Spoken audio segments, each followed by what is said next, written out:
He was a criminal, a poet, a gentleman, and a killer. He waged war against the Italian Mafia and still earned their respect.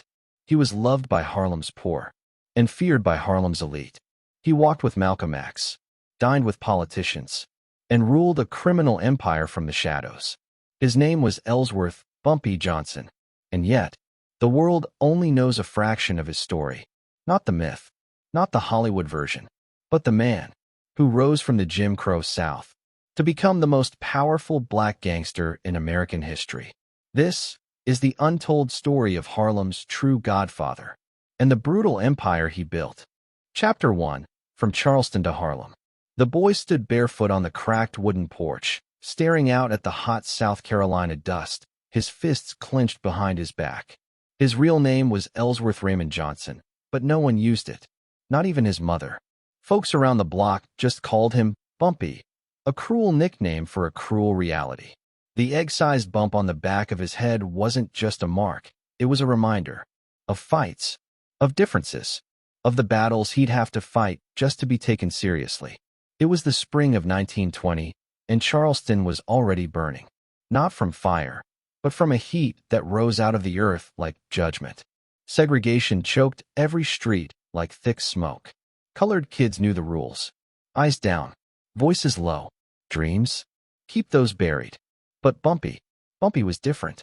Even as a child, he had an edge, the kind that cut both ways. His father, William, worked in the shipyards, scraping by on calloused hands and low wages. His mother, Margaret, cleaned houses for white families who smiled with sugar but paid with salt. They prayed their son would learn humility. Instead, he learned defiance. One day, a white boy knocked him down and spit on him. Bumpy didn't cry. He picked up a rock and broke the boy's nose. He was 10 years old. That incident didn't go quietly. The whispers spread fast that the Johnson boy had that look, the one that meant trouble. His parents feared what came next. A beating, a lynching, maybe worse. Charleston was no place for a black boy who didn't know his place. So when his older brother Willie got a job up north and sent word from Harlem, the decision came quickly. The family packed what little they owned, said goodbye to everything they'd ever known, and boarded a train with rusted wheels and broken promises. The Great Migration wasn't just about geography. It was about survival, about trading the cotton fields and blood-soaked roots of the South for the concrete and cold steel of the North. But for all the hope Harlem offered, it didn't give anything for free. It tested you, broke you, rebuilt you, if you were strong enough to endure it. Harlem in the 1920s was jazz and danger, smoke and struggle. The streets hummed with life, but also pulsed with hunger. Black families poured in by the thousands, chasing that northern dream, only to find slumlords, police batons, and jobs that paid less than nothing. Still, there was magic in the chaos. It lived in the music, in the clubs, in the way men walked with defiant pride despite the weight pressing down on them. Bumpy was just 13 when he arrived. His eyes were wide, but not naive. Harlem fascinated him. He watched the numbers runners in their crisp suits and fancy shoes, slipping bets into coat pockets and collecting envelopes thick with cash. They weren't politicians, but they had more power. They weren't police, but people feared them. In a world where black men were expected to disappear, these men made themselves unavoidable. School bored him. He hated being told what to think. Books, though, those were different. Bumpy read voraciously. History, philosophy, poetry. His favorites were Shakespeare and Sun Tzu. He carried a battered book of poems in one pocket and a razor in the other. The world, he figured, respected both. But reading didn't pay rent, and Harlem didn't wait for anyone. By 15, he was running errands for the local hustlers, carrying envelopes, delivering warnings, collecting on small debts.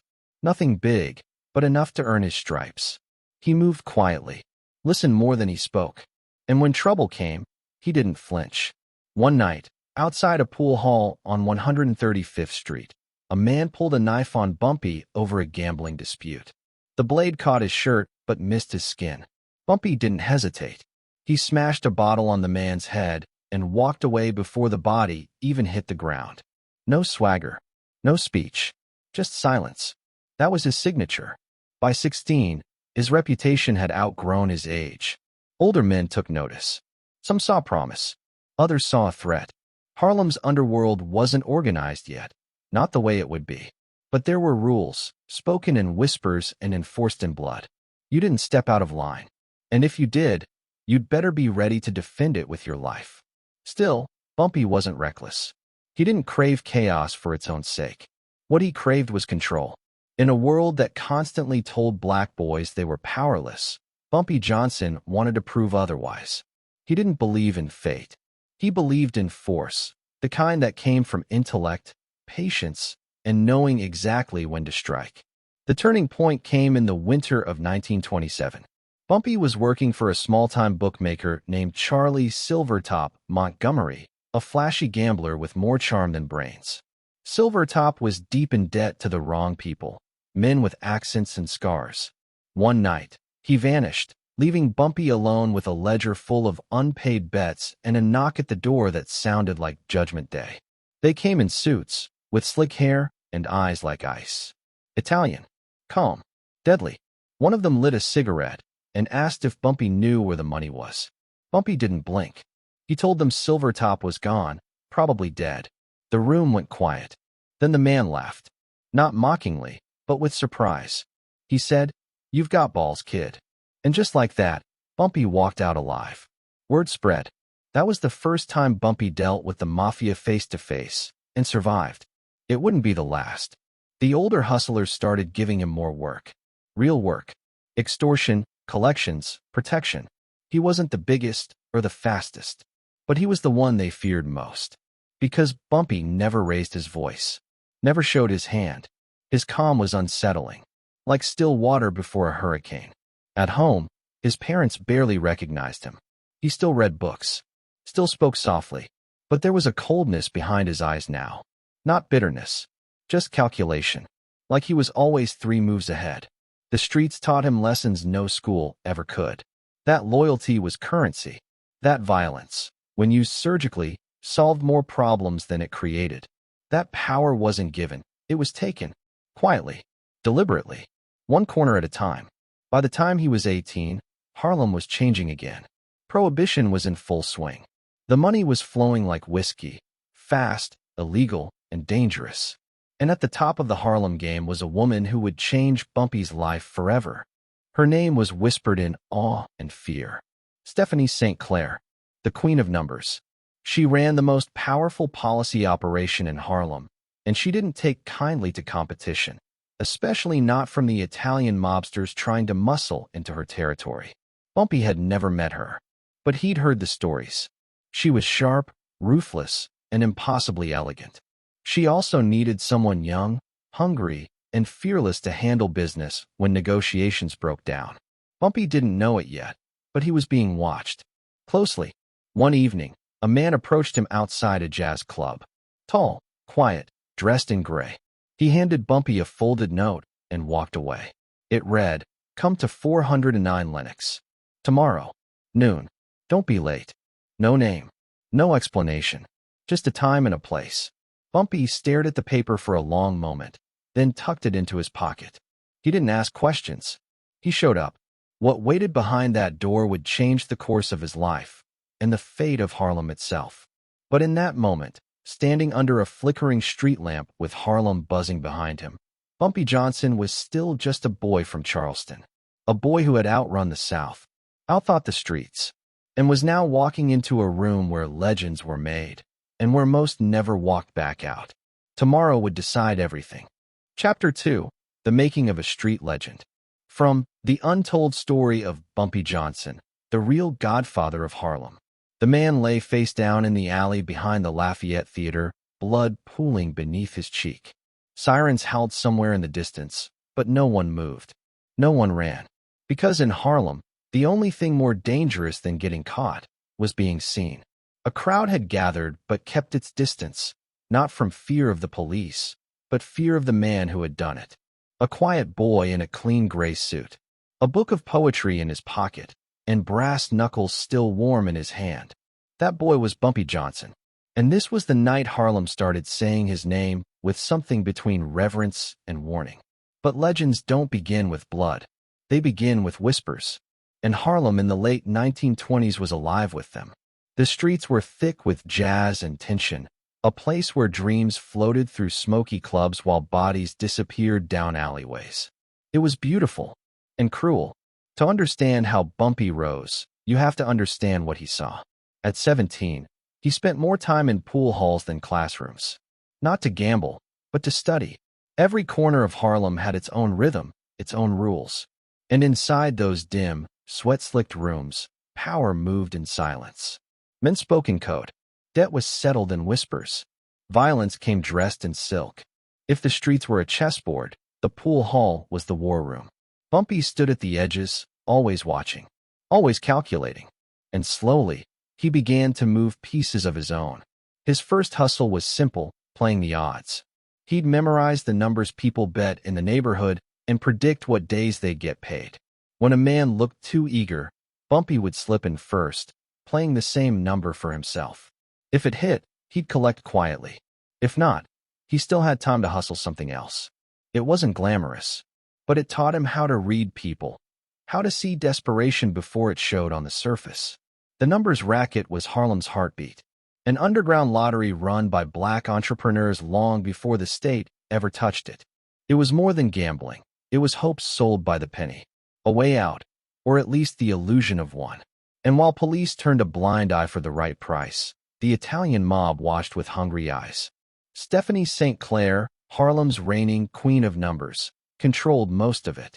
Her operations were sharp, well-dressed, and deeply loyal. She didn't tolerate sloppiness. She didn't tolerate threats. When Bumpy first came under her watch, he was nothing more than a runner. A pair of quick legs and sharp eyes. But in Harlem, loyalty and nerve traveled faster than money. One afternoon, he was sent to deliver cash to a drop house on 126th Street. He noticed two white men watching from a car. Their hats were wrong, shoes too polished, eyes too curious. Undercover cops, he was sure of it. Instead of heading to the drop, Bumpy doubled back, looped through 3 alleys, and tossed the money bag into a trash barrel behind a butcher shop. Then he waited. When the police finally stopped him, he was empty-handed. Smiling, cooperative. He gave them nothing. By the time they searched the alley, the cash had already been collected by another runner. Clean. Precise. Risk avoided. That move got back to St. Clair. She didn't smile when she heard it, but she did ask his name. And just like that, Bumpy Johnson started climbing. He learned fast. Not just how to run numbers, but how to enforce them. A woman behind on payments? He knocked gently and spoke respectfully. A man trying to cheat the system? He didn't get a second visit. Bumpy believed in order, and order sometimes meant pain. But never chaos. Chaos was for amateurs. He saw himself as something different, something calculated. The streets called him the professor behind his back. Not because of the books he still carried, but because of the way he approached the game. Quiet. Strategic. One foot in philosophy, the other in brutality. He could quote Shakespeare, then break your fingers without raising his voice. That duality is what made people fear him and respect him, because Harlem didn't trust men who shouted. It trusted men who understood when to speak and when to act. In 1929, the numbers business was booming. Bumpy was now working closely with key lieutenants, managing entire blocks, collecting envelopes thicker than phone books. But prosperity painted a target on Harlem's back. The Italian mob, led by Dutch Schultz, wanted in. And they didn't come politely. At first, it was subtle. Bribes, friendly visits, offers to merge operations. But St. Clair saw what was coming. She knew Schultz's interest wasn't partnership, it was conquest. And in her world, conquest only ended one way. That's when she started grooming Bumpy not just as a collector, but as a soldier. She began sending him into tougher neighborhoods, places where her name alone no longer commanded fear. And every time, Bumpy returned with the problem solved. No trails, no noise, just results. One night, a group of Schultz's men cornered one of St. Clair's runners in a basement. They beat him, took his money, and left a message: tell the queen the neighborhood's under new management. When Bumpy found out, He didn't argue. He didn't plan a meeting. He simply walked into the same basement 2 nights later, carrying nothing but a crowbar. What happened next was never written down, but word spread fast. 3 men were carried out. One was never seen again. And for the first time, Dutch Schultz learned Bumpy's name. He wasn't just a number man anymore. He was Harlem's quiet threat. The next few years turned Harlem into a battlefield. Shootings, bombings, disappearances. But through it all, Bumpy kept his head down and his circle tight. He didn't care for flash. He wore suits that fit, never too loud. He carried a switchblade, but rarely used it. Violence, he believed, should always be a last sentence, not the first. People began to talk about him like a ghost. Always there, always watching. Never seen until it was too late. But even legends get tested. In the winter of 1933, police raided one of St. Clair's key drop houses. 4 men were arrested. Cash seized. One name got mentioned in the papers, Johnson. For the first time, the public saw the face behind the fear. And the attention brought more than headlines. It brought enemies. Whispers began within the ranks. Some said Bumpy was getting too powerful. Others said he was too quiet for his own good. One man, an older enforcer named Reggie Lee, challenged him in front of others, claiming Bumpy had lost his edge. Bumpy didn't react. He simply waited. 2 weeks later, Reggie was found tied to a chair in an abandoned storefront on Malcolm X Boulevard. His hands were broken. His mouth was taped shut. On his lap was a note, written in perfect cursive. Respect is not optional. He survived, but he never questioned Bumpy again. Harlem was no longer just a place Bumpy lived. It was a map he had memorized, street by street. Every corner had a price. Every man had a weakness. And Bumpy, by now, had learned how to read them all. Yet beneath the rising power, something darker began to brew. He started drinking more, sleeping less. The weight of his name pressed down like a slow, tightening grip. He wasn't a kid anymore, and the blood on his hands wasn't metaphorical. It didn't wash off easy. Sometimes, late at night, he would sit alone on a rooftop, watching the lights of Harlem flicker in the haze. He'd light a cigarette, open a worn copy of Dante's Inferno, and read aloud to no one. The city roared beneath him, but up there, it was quiet, almost peaceful. But peace, in Harlem, was always borrowed time. Because far downtown, in dark oak offices lined with cigars and silence, Dutch Schultz was planning his next move. And this time, it wouldn't be a knock at the door. It would be war. Bumpy didn't know it yet, but the next chapter of his life would pull him deeper into blood, politics, and betrayal than he'd ever imagined. The quiet kid with the bump on his head had become a name whispered in fear across Harlem. But soon, he'd be something more. Not just a street legend, but the only man standing between Harlem's independence and its complete takeover. Chapter 3, Mentored by the Underworld. The air in Harlem was electric with fear, and the man in the corner office knew it. A bullet had just slammed into the wall inches from his head. Splinters of plaster still hung in the air like confetti at a funeral. He didn't flinch.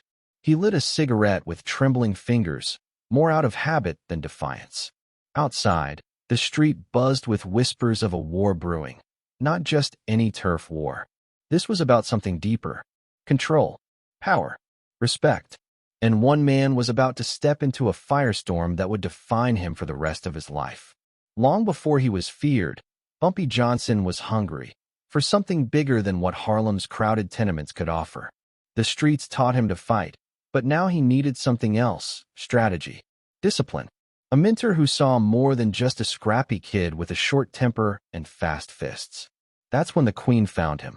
Stephanie St. Clair didn't walk into rooms. She arrived like a storm, dressed sharp, spine straighter than any man around her, eyes cold and calculating. They called her Madam Queen, but there was nothing delicate about her reign. She ran Harlem's numbers racket with ruthless precision, and she did it in a world dominated by men, most of them white, most of them killers. When Dutch Schultz and his goons tried to muscle in on Harlem's rackets, she didn't fold. She looked for fire to match fire, and she saw it in Bumpy. Their first meeting wasn't one of warmth. It was a test. He was told to wait in the hallway. Wait until she decided if he was worth even 5 minutes. When the door finally creaked open and he stepped inside, the room smelled of French perfume and freshly burned cigars. She didn't stand up, didn't smile. She asked him a single question. Can you bleed for Harlem? He didn't answer with words. He pulled up his shirt and showed her the scar he got from defending a numbers runner outside 136th Street. She nodded once. That was enough. From that day on, Bumpy wasn't just another hustler. He was Madam Queen's enforcer, her shield, her voice when things needed to be said in darker tones. He walked into pool halls and backroom parlors not as a boy, but as a man carrying Harlem's oldest secret. Survival takes strategy, not just strength. The numbers racket wasn't just gambling. It was the lifeblood of Harlem's economy. At a time when banks refused loans to black families and white-owned stores redlined their own customers, the numbers game gave hope. A small bet could mean rent money. A lucky hit could put food on the table. Madam Queen wasn't running a casino. She was running a movement. And Bumpy? He was the muscle that made sure no one forgot it. Dutch Schultz had other ideas. He was a Bronx butcher with a mean streak and the full backing of the Italian Mafia. He didn't understand Harlem. Didn't care to. To him, it was just untapped profit. He sent in men in sharp suits with crooked smiles, first offering partnership, then pushing with threats. They kidnapped numbers runners, beat them in alleys, dumped bodies as warnings. But Harlem didn't bow easily. Not with Bumpy in the shadows. There's a story about a night in 1932 that still circles barbershops like folklore. Dutch's men tried to rob a drop house on 145th Street. They came in fast, guns drawn, shouting, ready to make a mess. They didn't expect the back door to swing open and find Bumpy standing there, a .38 in each hand, face calm like a man waiting for a train. No one knows how many shots were fired. Only that by the time it was over, 3 of Dutch's men were bleeding into the floorboards, and Bumpy walked out without a scratch. But violence wasn't his only weapon. What set Bumpy apart was how he learned to think like the people he fought.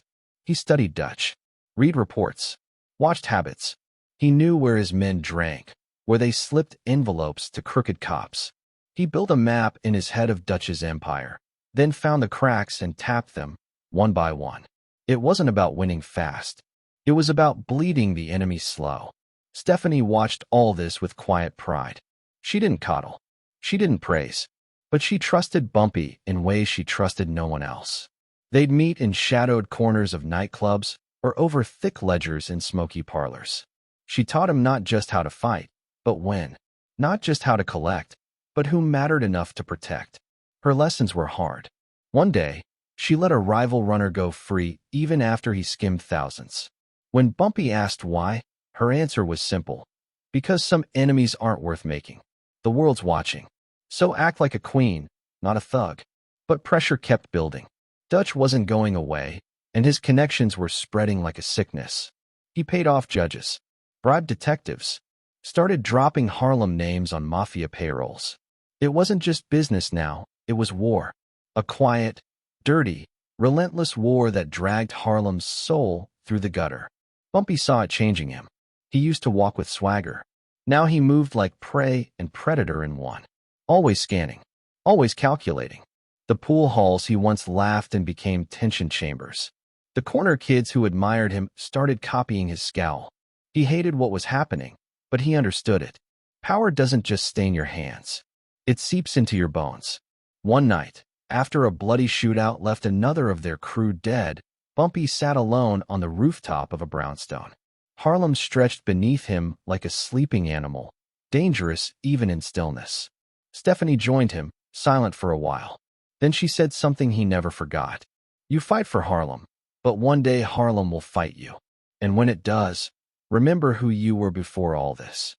He didn't respond, just looked down at the blood still drying on his shoes. By 1935, the war reached a boiling point. Dutch Schultz was losing ground in Harlem, and the Italians were growing tired of his failures. Behind closed doors, even Luciano and Costello began whispering about replacing him. But Dutch, stubborn and reckless, pushed harder, ordering more hits, sending in more men, ignoring the tides around him. Bumpy, meanwhile, grew more strategic.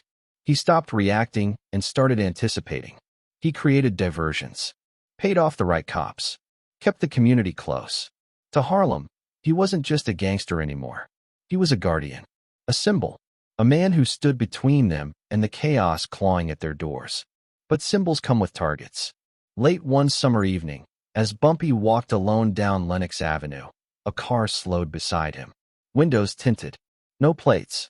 He reached for his piece, but too late. The window dropped. A flash of silver. And then, nothing. Just silence. The car vanished into the night, and Bumpy was left staring at the spot where a bullet should have been.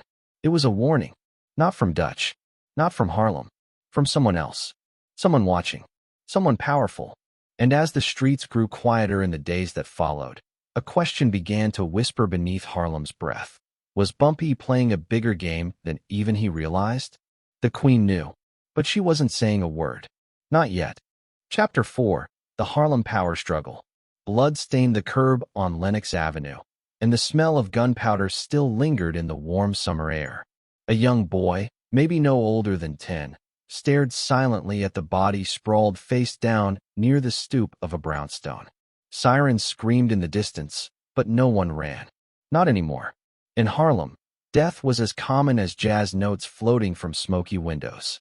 And in the 1930s, Harlem was not just a neighborhood, it was a battlefield. That morning, Bumpy Johnson stood on the rooftop of an old apartment building, watching the chaos below.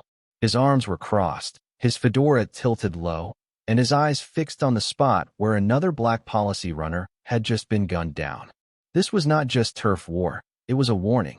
Dutch Schultz, the volatile bootlegger from the Bronx, had sent another message. He was coming for Harlem's lifeblood, the numbers racket, and he didn't care who bled in the process. But Bumpy wasn't the kind of man to flinch. By now, he wasn't just the muscle for Madame Queen Stephanie St. Clair. He was her shadow strategist, her sword and shield. The brains behind the beatdowns, the mouth behind the money. His name was whispered in pool halls and barbershops with reverence and fear. He had become the enforcer Harlem needed, a man who wouldn't bend for white gangsters or corrupt cops. And with every broken nose and disappeared enemy, his legend grew. The numbers game, Harlem's lottery before there were lotteries, was more than a hustle. For the black community, it was one of the only avenues to wealth and independence. Bets as small as a nickel, winnings that changed lives. Teachers, janitors, barmaids, everybody played. But Dutch Schultz wanted in. And when the door didn't open for him, he tried to kick it down. He brought bribes, threats, and bullets. One by one, black policy kings were killed, kidnapped, or silenced. Schultz's men moved through Harlem like termites, chewing away at what little power its people had built. He had the muscle. He had Tammany Hall in his pocket. He had the NYPD looking the other way. But what he didn't have was Harlem's heartbeat. Bumpy made sure of that. He built an underground network so tight, not even Schultz's spies could penetrate it. Street kids passed messages in riddles. Numbers runners changed routes daily. Even the barbershops began whispering codes. Bumpy wasn't just organizing defense. He was building a resistance. When one of Madame Queen's lieutenants disappeared and turned up dead behind a butcher shop, tied with piano wire, Bumpy didn't flinch. He called a meeting, quiet, tense, filled with cigar smoke and simmering rage. Harlem's remaining policy bosses sat in folding chairs, each wondering if they'd make it home alive. And Bumpy, sharp as ever in a tailored suit, laid it out with deadly calm. "This ain't just business," he said. "It's survival. You either protect Harlem or you sell it off piece by piece. Me? I ain't selling." The room fell silent. No one disagreed. One by one, he won them over, not with threats, but with a blueprint. He had plans, routes mapped, payoffs recalculated, strongholds reinforced. And slowly, the blood tide began to turn. Bumpy's Harlem didn't just survive Schultz, it bared its teeth. But the war wasn't over. Schultz retaliated with firebombs and drive-bys. His men were ghosts in the night, their violence erratic and merciless. Bumpy moved like a chess master, always 2 steps ahead. He learned Schultz's patterns, tracked his lieutenants, used Harlem's own as his eyes and ears. The streets spoke to him in whispers and glances. He listened, and still, The bodies dropped. One night, Bumpy was ambushed outside a nightclub on 135th Street. A black sedan crept around the corner, headlights off. Gunfire exploded from the back seat. But Bumpy ducked instinctively, seconds before a bullet tore through the side of his coat. He dove behind a trash can as his men returned fire. When the car screeched away, glass shattered and blood stained the sidewalk. He didn't go to the hospital. He didn't call the cops. He lit a cigarette with shaky hands and said quietly, "They missed."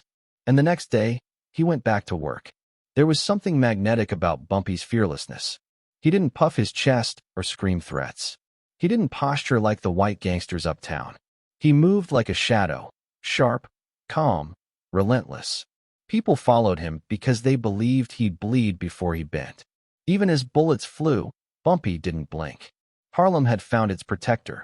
Not a politician, not a preacher, but a street general. Still, the cost was steep.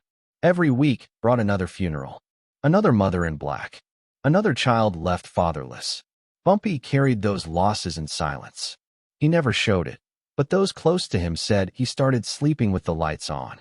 Others said he kept a rosary in his coat pocket, though no one ever saw him pray.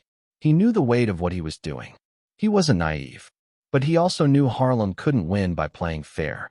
Not against men like Dutch Schultz. Then, something shifted. Federal authorities began circling Schultz. His arrogance had made him sloppy. He skimmed off his own books, defied orders from the National Mafia Commission, and drew attention.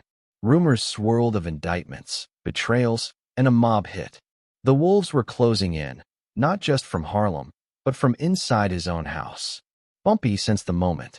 He called his men together. "Don't celebrate," he warned. "Cornered rats bite hardest." But even he couldn't predict what would come next. In October of 1935, Dutch Schultz sat in a New Jersey chop house, surrounded by bodyguards, eating steak and drinking bourbon. He was ranting about killing a federal prosecutor. Those around him begged him to drop it. He wouldn't listen. That night, a hit squad burst into the restaurant. Bullets tore through Schultz and his men. He died hours later in a hospital bed, babbling incoherently. The newspapers called it mob justice. Harlem called it relief. And Bumpy? He didn't say a word. He simply walked the streets the next day as if nothing had changed, though everything had. With Schultz gone, the landscape shifted. The Italians moved quickly to claim what was left. But Harlem remembered who stood firm when the bullets flew. Bumpy wasn't just a lieutenant anymore. He was becoming a king. But kings come with targets. With Dutch out of the way, new vultures circled the numbers racket. Greed didn't die with Schultz. It just changed faces. And Bumpy would soon learn that surviving the storm didn't mean the war was over. In fact, it was only beginning. Because Harlem was still up for grabs, and everyone, from the mob to the mayor's office, wanted a piece. As the smoke cleared from one battle, a new war began to rise. Quiet, insidious, and even more dangerous than the last. And Bumpy Johnson was now more than just Harlem's protector. He was its symbol, a symbol that powerful men would soon try to destroy. Chapter 5. The War with the Mob. The smoke hadn't even cleared from the alley when the blood pooled beneath the man's body. One shot to the chest, another to the neck. Fast. Clinical. No hesitation. The only sound left behind was the faint echo of a running engine and the soft, stuttering breath of a dying man. Harlem had become a battlefield, not for kings and crowns, but for dice games, rackets, and the soul of a community caught between two storms, one black, one white, and neither willing to retreat. They thought Harlem would break, that a few bullets and backroom deals would make the neighborhood kneel. Dutch Schultz, the white gangster with a tongue full of venom and a fist full of money, had sent his message. Loud, clear, ruthless. But what he didn't count on, what no outsider ever really understood, was that Harlem had its own kind of pride, its own kind of general. One who didn't blink at blood because he'd seen plenty of it. One who walked into war like it was Sunday morning on 139th Street. That man was Bumpy Johnson. Before the war began, there were warnings. Quiet threats in smoky clubs. Deals offered in shadowy corners. Schultz didn't want to burn Harlem to the ground. Not at first. He wanted to own it. the way you'd buy a suit and tailor it to fit. Harlem, to him, was just another piece of the New York puzzle. A place where money flowed fast and loyalty could be bought with whiskey and violence. But Bumpy, he wasn't for sale. The policy banks, the underground lottery system that powered Black Harlem's economy, were more than just numbers on slips of paper. They were the lifeblood of a people locked out of legitimate wealth. The only shot many had at a better life. The only way a housewife on Lenox Avenue or a janitor working night shifts in Midtown could dream bigger. Schultz didn't see dreams. He saw dollar signs, and he wanted them all. He sent enforcers first, pale men with stiff suits and stiffer necks. They spoke with arrogance, not understanding that respect meant everything in Harlem. They threatened the runners, slapped around the numbers men, kicked in the doors of black-owned shops, and left warnings carved into countertops. One even spit on a mother in front of her child. That's when Bumpy knew talking was over. Bumpy didn't strike with rage. He struck with precision. Like chess, his favorite game. Every move was measured, calculated. If Schultz played like a street brawler, Bumpy played like a general. He met violence with intelligence. He created layers of protection, decoys, lookouts, runners trained to vanish when spotted. He shifted policy operations from basements to beauty salons, used shoeshine stands as message drops, turned the entire neighborhood into a maze only he understood. But even with strategy, blood was inevitable. The first major clash came on a rainy Wednesday night. Two of Bumpy's men were ambushed outside a nightclub on 145th Street. It was supposed to be a handshake meeting. Schultz's men opened fire without a word. One of Bumpy's guys died instantly. The other crawled 3 blocks, bleeding from the stomach, to deliver a message. They're coming. Heavy.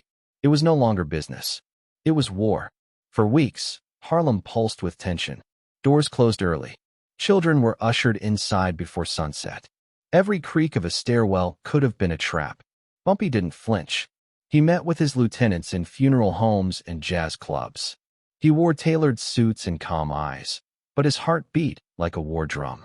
He told them, if we don't hold this line, we lose more than policy.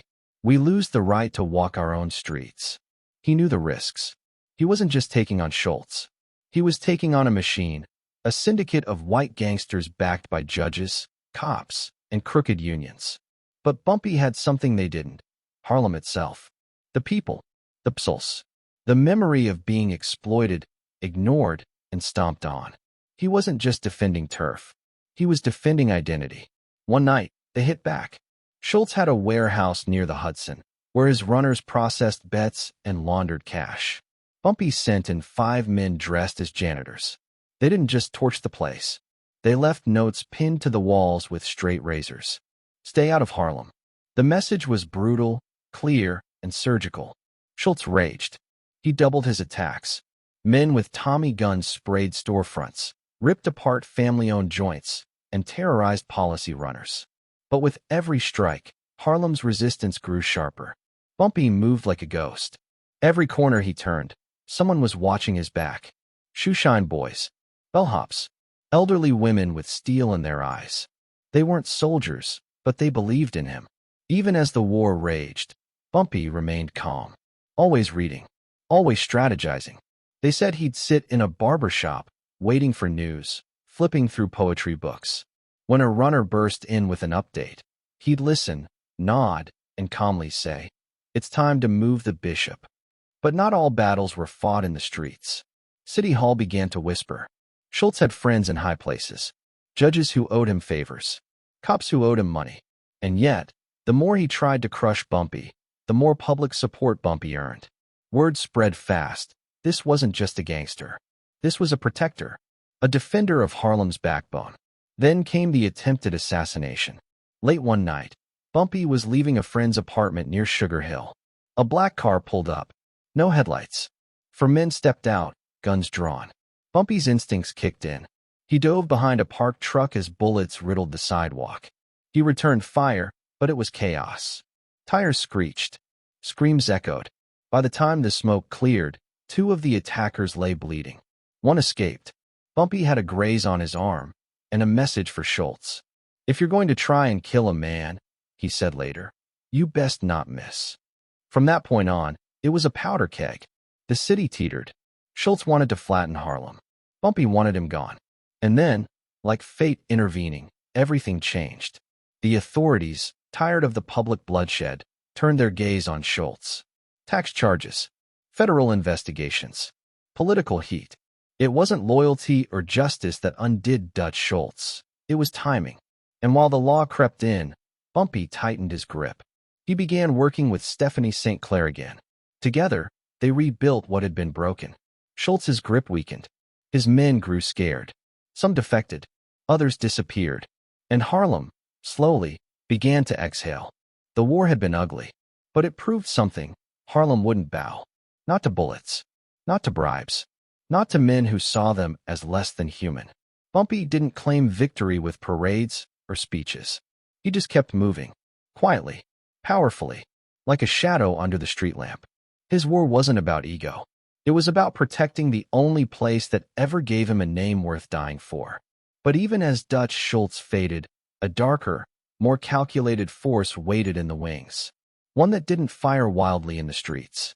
One that smiled while shaking your hand and poisoned your drink when you turned away. The mob war wasn't over. It was only changing shape. And Bumpy, he was about to face the most dangerous alliance of all. Chapter 6. The Queen Steps Down. The silence inside the back room of the Lenox Avenue bar was deafening, like the pause before a gunshot. Rain tapped against the fogged-up window as the smell of aged whiskey and smoldering cigars clung to the air.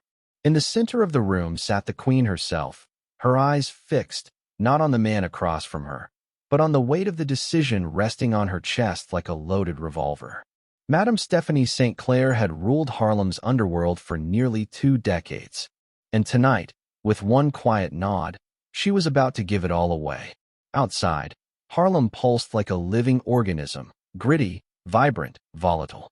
The sidewalks teemed with preachers and hustlers, jazzmen and junkies. But inside this room, history was being reshaped by 2 people whose stories were forged in blood, betrayal, and boldness. One, a Creole queen of numbers and defiance. The other, her protégé, now a man with a legend forming around him like armor. St. Clair's lips trembled slightly as she poured the last of her cognac into a chipped glass. Her voice, though steady, carried the weariness of someone who had fought too many battles and buried too many allies. Harlem is yours now, she said. Just don't let it own you. Across from her, Bumpy Johnson sat with his hands folded, eyes locked on hers. He didn't smile. He didn't flinch. But inside, a storm brewed. Gratitude, grief, and the sobering weight of power being passed like a torch over dry oil. It wasn't just a business transaction. This was a coronation. And like every crown, it came laced with thorns. Stephanie had watched the Harlem landscape turn darker with each passing year. Once ruled by black entrepreneurs and independents, now tainted by white mob money and blood-soaked deals. She had defied Dutch Schultz, outwitted corrupt cops, and held her own in a world where women, especially black women, were supposed to vanish behind the curtain. But age has its own tyranny. The threats came faster, the alliances thinner, and her once firm grip began to shake, if only slightly. She needed someone who understood both her mission and Harlem's pulse. Someone who knew how to play chess with street generals and mafia tacticians alike. That someone was Ellsworth Bumpy Johnson. Bumpy hadn't always been her heir apparent. At first, he was a foot soldier with a poet's brain and a killer's calm. He studied her, learned not just her operations, but her silences, what she didn't say when the bullets stopped flying. He respected the structure she built, but he also saw the cracks forming in its foundation. And now, the time had come to either patch it or tear it down. Harlem, in the late 1930s, was a battlefield disguised as a block party. The clubs were filled with swing and smoke, but behind the curtains, deals were being cut with razor blades and whispered threats. The Italians still wanted control of the numbers racket. Schultz was dead, but the 5 families weren't done feeding. And without a strong black figure to protect Harlem's economy, it would all be devoured, one corner at a time. Bumpy understood this. Power in Harlem wasn't inherited, It had to be claimed, protected, and redefined every damn day. So when the queen stepped down, he didn't take her place. He became the place. The air changed when he walked into a room. Not just out of fear, but out of recognition. Here was someone who knew both Langston Hughes and Lucky Luciano. A man who could quote Shakespeare and crack skulls with equal grace. Harlem didn't just accept Bumpy, it needed him. But the transition wasn't smooth. With St. Clair out of the spotlight, rival factions began circling like vultures sensing weakness. Small-time gangsters tried to undercut Bumpy's operations, thinking the absence of the queen meant chaos. They forgot Bumpy was never her shadow. He was her sword. In one chilling week, 3 of the loudest challengers disappeared. One was found hogtied behind an uptown deli, his mouth stuffed with torn bedding slips. Another took a walk off the George Washington Bridge, without leaving his shoes behind. The third? No one ever found him. Only a bullet lodged in a Harlem stoop bearing his initials like a signature in lead. Bumpy didn't gloat. He didn't boast. Harlem was watching. And he knew. Every move had to be calculated, strategic.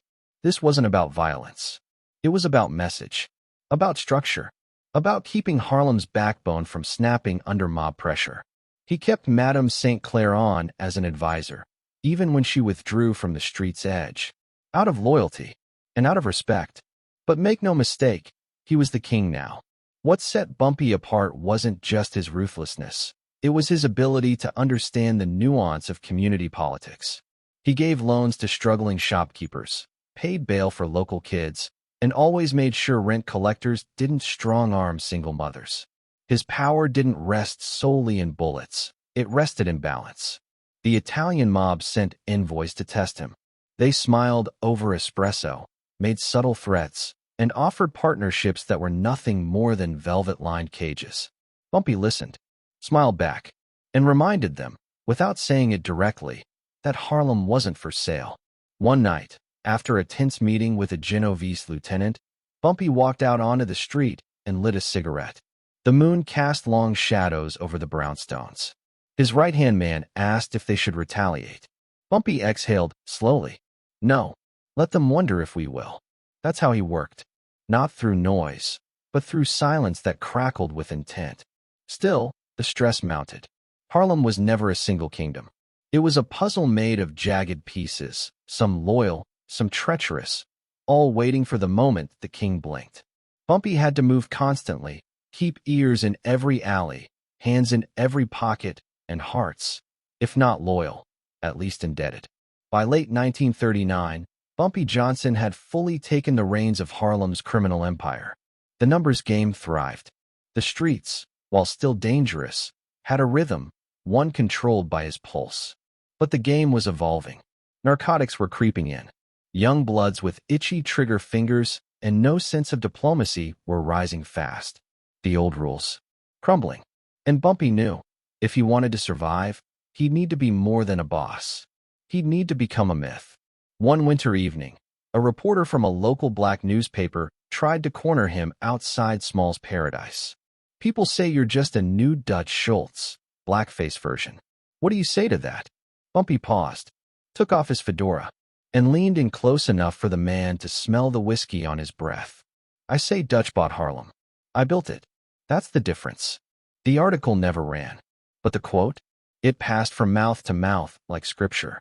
Still, deep down, Bumpy carried the weight of replacing a woman who had risked everything to keep Harlem in black hands. He never said it aloud, but it was there, in the way he paused before signing off on violent orders. In the long silences he took on Sunday mornings, staring out the window with jazz playing low in the background. St. Clair lived her final years in relative peace, her legend etched into the concrete of every Harlem block. But even in retirement, her influence lingered, like the scent of perfume long after the woman has left the room. And as Bumpy stood atop his empire, staring down threats from every direction, he wondered just how long peace could last in a world built on secrets, scars, and silence. Because power in Harlem was never permanent. And in the shadows, something darker was beginning to stir. Chapter 7. King of Harlem. The air in Harlem was thick that night, like something heavy was about to fall from the sky, but never did. A stillness, unnatural and deliberate, clung to Lenox Avenue. Streetlights flickered above the heads of men who stood silent, like statues, watching. No one spoke. No one dared. Because word had spread, he was coming. And when Bumpy Johnson walked through those doors, Harlem changed with him. Inside the back room of the Palm Cafe, every breath was measured. Bumpy lit a cigarette slowly, methodically, like the ritual of a priest lighting incense before a sermon. Except this sermon wasn't about salvation. It was about control. Every man in that room, numbers runners, loan sharks, club owners, even off-duty cops, waited for him to speak, as if their fate hinged on his next breath. He didn't raise his voice. He didn't need to. With Bumpy, silence was a weapon, sharp, surgical. He looked each man in the eye, and they all looked away. That's when it became clear. The crown had passed without ceremony, without bloodshed, without fanfare. The queen had stepped down, and the king of Harlem now sat on his throne.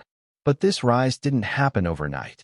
It was built in layers, like brick and mortar forged under fire. Harlem, in the early 1940s, was still a chessboard, and Bumpy was moving pieces others didn't even know existed. He started with respect, not fear. That came later. First, he walked the blocks. He shook hands with business owners, slipped money into the palms of hungry mothers, gave jobs to the jobless. He made himself visible, accessible, but not vulnerable. There was a fine line between being loved and being used, and Bumpy never blurred it. Still, he wasn't sentimental. Loyalty, to him, was a contract. One break, and you were cut loose. That's what happened with Freddie Knight, a lieutenant who thought he could skim from the numbers racket and get away with it. One day, he was laughing on the corner. The next, he was gone. Just like that. No blood in the streets. No body ever found. Just a whisper in the wind, warning others not to play stupid games. But what truly set Bumpy apart wasn't just his discipline. It was his mind. He read more books than most college professors, sat in the back of the National Memorial African Bookstore, and pored over volumes on law, philosophy, even chess theory. He believed knowledge was a weapon more lethal than any blade. If bullets were the tools of the desperate, words were the tools of the powerful. And Bumpy was fluent in both. That's why judges didn't dare cross him. Why white cops, though they hated his skin, still nodded when he passed. Because he wasn't just another colored gangster. He was smarter than them. And that terrified them more than any gun ever could. He forged relationships the way a blacksmith forges steel, slowly, with heat and pressure. He built alliances with Italian mobsters, not as a subordinate, but as an equal. When Lucky Luciano was imprisoned and the five families shifted, Bumpy saw the cracks before they widened. He offered Harlem as a buffer, a no-go zone that the Italians could profit from but not touch directly. It was like owning a mine but letting someone else dig the gold, while you took a percentage from every ounce. Some saw it as selling out. Others saw it as genius. Either way, it worked. In return, Bumpy gained access, connections to heroin pipelines that stretched from Marseilles to Marseille, and eventually, through crooked dockworkers, into New York's bloodstream. But he didn't flood the streets with poison. Not yet. He was patient, strategic, a snake coiled under the floorboards, waiting for the right tremor. Meanwhile, Harlem began to shift around him. Clubs started paying him for protection, not out of fear, but because when Bumpy watched your door, nobody else dared kick it in. The Renaissance Ballroom, Small's Paradise, even the backroom jazz joints all knew who really kept them safe. He took care of his own. When a beat cop broke a teenage boy's jaw for whistling at a white woman, Bumpy sent 2 men to talk to him. The cop never raised his hand in Harlem again. Justice in Bumpy's world didn't wear robes. It wore fedoras and kept receipts. But for all his power, there were ghosts that trailed him like shadows. He rarely spoke of his time in the pen, of solitary nights when the only voice he heard was his own echoing off concrete walls, of beatings by guards who said his books were contraband, of days when hope felt like a cruel joke, told over and over again until it stopped being funny. And yet, those memories shaped him, hardened him, taught him that the real war wasn't in the streets. It was in the mind. that the only way to truly dominate was to outthink the enemy before they even knew there was a game. At home, he was different, softer.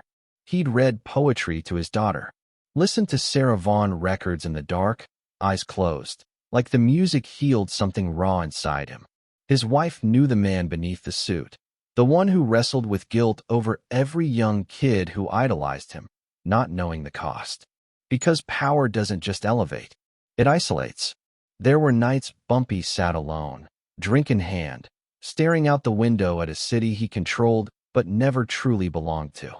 Being king meant never letting your guard down, never trusting a smile, never forgetting that one wrong move could send it all crashing down.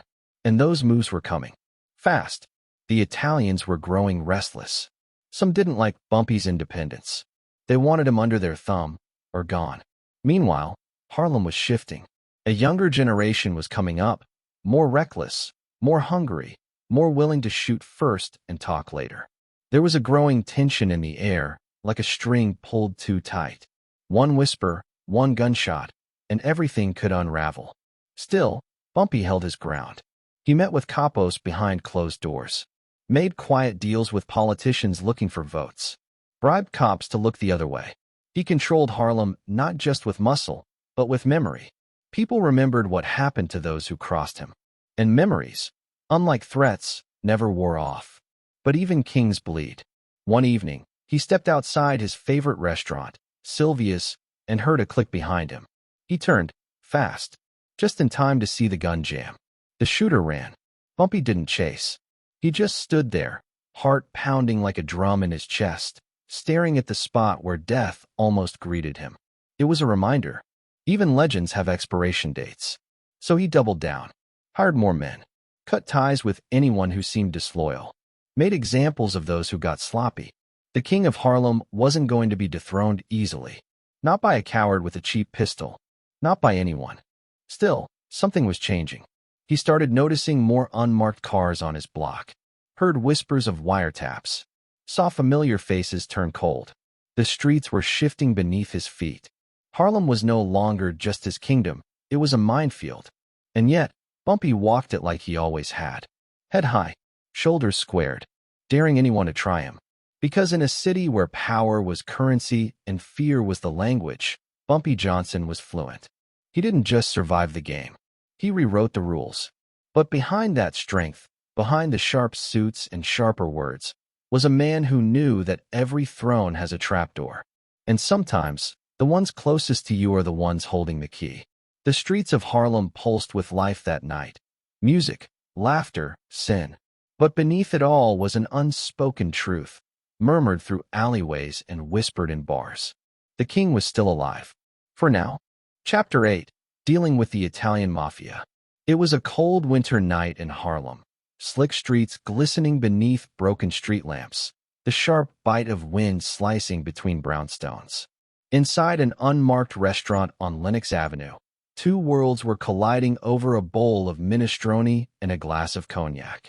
On one side of the table sat the man who had become Harlem's quiet king. On the other, a figure whispered about in back rooms across the country, a man whose very name sent shivers through even the most seasoned criminals. This meeting wasn't just about business. It was a game of survival, played without emotion, but with everything on the line. The Italians had been watching Harlem closely for years. To them, it wasn't just a neighborhood. It was a gold mine wrapped in jazz, heroin, and rhythm.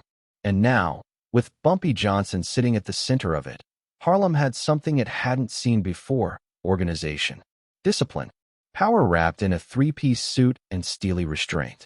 But with that power came eyes. Hungry ones, greedy ones. In the 1930s, as Charles "Lucky" Luciano reshaped the American underworld, Harlem became more than just a speck on the map. It was a lucrative piece of the puzzle.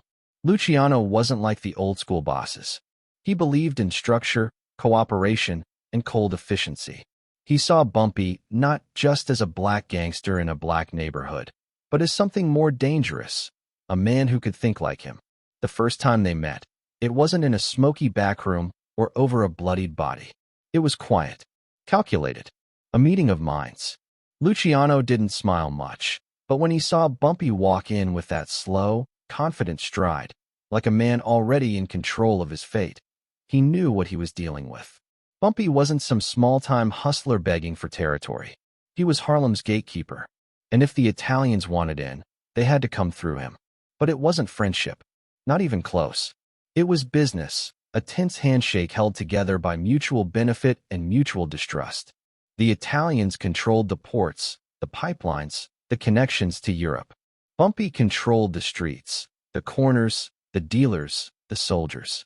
Together, they could flood Harlem with narcotics and walk away rich. But at what cost? Behind closed doors, men whispered. Some said Bumpy had sold out his people, made a deal with the devil to climb the ladder. Others said he was playing chess while everyone else was throwing dice. The truth? It was somewhere in between. Bumpy knew that without cooperation, the Italians would come in anyway, by force, with blood. He chose strategy over war, calculation over chaos. Still, it wasn't without its frictions. The Italians didn't like answering to anyone, especially not to a black man from uptown. There were meetings where voices rose, where chairs scraped the floor and guns felt heavier on hips. But Bumpy never flinched. His eyes never wavered. He reminded them, again and again, with quiet power, Harlem was his. As Luciano's influence waned, his exile to Italy leaving a void, another name began to echo down the alleys and alleyways, Vito Genovese. If Luciano was the architect, Genovese was the wrecking ball. Where Lucky saw value in alliances, Genovese saw vulnerability. And Bumpy? To him, Bumpy was a pawn that had wandered too close to the center of the board. Genovese didn't ask. He demanded. He wanted tighter control, more product, higher cuts. He wanted Harlem to bleed on command. And when Bumpy pushed back, calmly, methodically, he knew the clock had started ticking. The alliance was no longer uneasy. It was toxic. There were rumors that Genovese ordered hits on Bumpy's men, that trucks went missing, shipments delayed. A quiet war unfolding in the shadows, one that could explode at any moment. Bumpy responded the only way he knew how, with silence, precision, and ruthlessness. He tightened his crew. He took over more corners. He started dealing directly with suppliers when possible, cutting the Italians out, inch by inch. But Genovese wasn't stupid. He knew Harlem couldn't be taken with bullets alone. So he tried another tactic, divide and conquer. He started backing rival dealers, offering them better cuts, protection, connections. He wanted to turn Harlem against its king. For a while, it worked. Some of Bumpy's former allies started switching sides. Money talks. Fear whispers louder. Bumpy found himself walking a tightrope, every handshake hiding a blade, every nod of respect concealing betrayal. But he didn't buckle. He adjusted. He moved smarter, quieter. He turned to community leaders, preachers, local business owners, not just to protect his turf, but to deepen his roots. Harlem wasn't just where he made money. It was where he lived, where he bled, where he rose. He made sure people remembered that. Behind the suits and strategy, though, the tension was eating at him. Every day was another test. Another meal where he didn't know if the food had been poisoned. Another drive through the city where he wasn't sure if the car behind him was just passing through or waiting to strike. Paranoia became routine, but he wore it like a second skin. Still, there were cracks. Moments in the night where the weight caught up to him.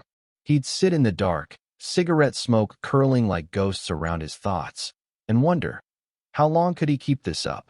How long before the balance tipped? The Italians weren't just powerful. They were patient. And Bumpy knew better than anyone. Patience is a weapon when wielded by wolves. Then came a meeting that changed everything. A secret sit-down in a warehouse near the docks. No bodyguards. No entourage. Just Bumpy and a Genovese lieutenant with cold eyes and a colder message. The family wanted more control, now or else. The man slid a folded note across the table. On it, 3 names. Men from Bumpy's crew. Trusted men. Men he'd grown with. The message was clear. Agree, or they disappear. Bumpy didn't flinch. He stared at the names, then at the man. Tell Vito, he said, voice low and razor-sharp, Harlem isn't for sale. He got up. walked out. That decision would cost him more than he could imagine. Days later, one of the names on the list turned up dead. Shot twice in the back of the head, dumped in an alley. A warning. But Bumpy didn't bend. He sent his own message. Another rival dealer, backed by Genovese, found floating in the East River. It was an invisible war. Quiet, cruel, and relentless. A war without headlines, but with consequences soaked in blood.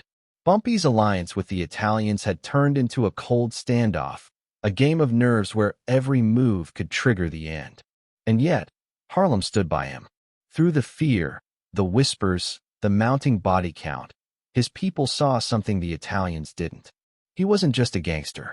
He was their gangster, their shield, their voice in a world that refused to listen. He walked the streets like a ghost, untouchable, unreadable. Some called him crazy for standing against the most powerful crime family in America. Others called him brave. The truth? He was both, and more. Because Bumpy Johnson wasn't just fighting for power. He was fighting for sovereignty. For a kingdom where the rules weren't written in Italian or enforced by outsiders. He was fighting for Harlem. But every kingdom has cracks. And every king has enemies waiting in the dark. As the tension escalated, whispers grew louder. The FBI was watching. The NYPD was taking notes. The Italians were regrouping.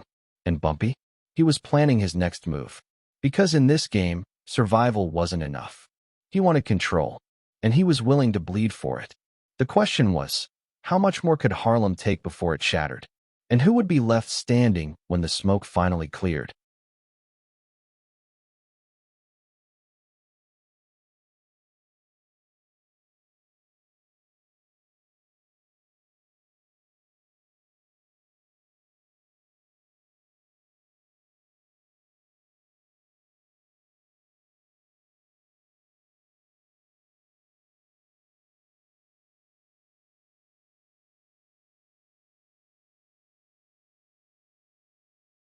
Chapter 9.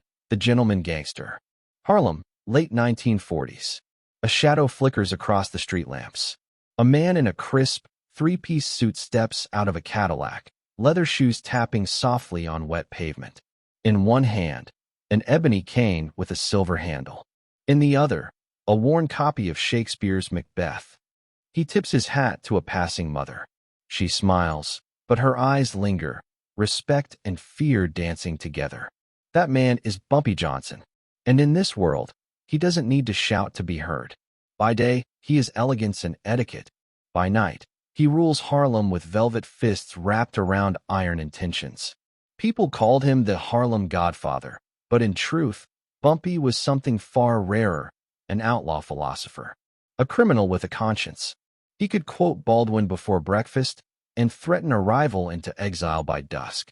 There's a legend, unverified, but whispered often in barbershops and backrooms, that Bumpy once challenged an Italian mobster not with bullets, but with books. The story goes, he slid across a copy of The Art of War, smiled, and said, "I don't need muscle. I have strategy." The room went still. No one spoke. Because in Harlem, Bumpy's words were heavier than gunfire. He wasn't born into royalty, but he carved a throne out of intellect. A chessboard became his battlefield. He studied moves the way others studied fingerprints, anticipating betrayal, examining power. He once spent 6 months reading in prison. 6 months. Not for reform, but for reinforcement. Bumpy believed knowledge was the sharpest blade in a gangster's arsenal, and he wielded it like a master fencer. But make no mistake, behind the soft-spoken demeanor, there lived a storm. He'd feed the hungry and slap a lone shark in the same breath. He paid rent for struggling tenants and beat down crooked cops who shook down black-owned businesses. He was complex, like a jazz solo, improvised, unpredictable, yet unmistakably controlled. One day, a young hustler approached him near the corner of 125th and Lenox. Nervous, twitchy, looking for favor. "Mr. Johnson," he stammered, "how do I become like you?"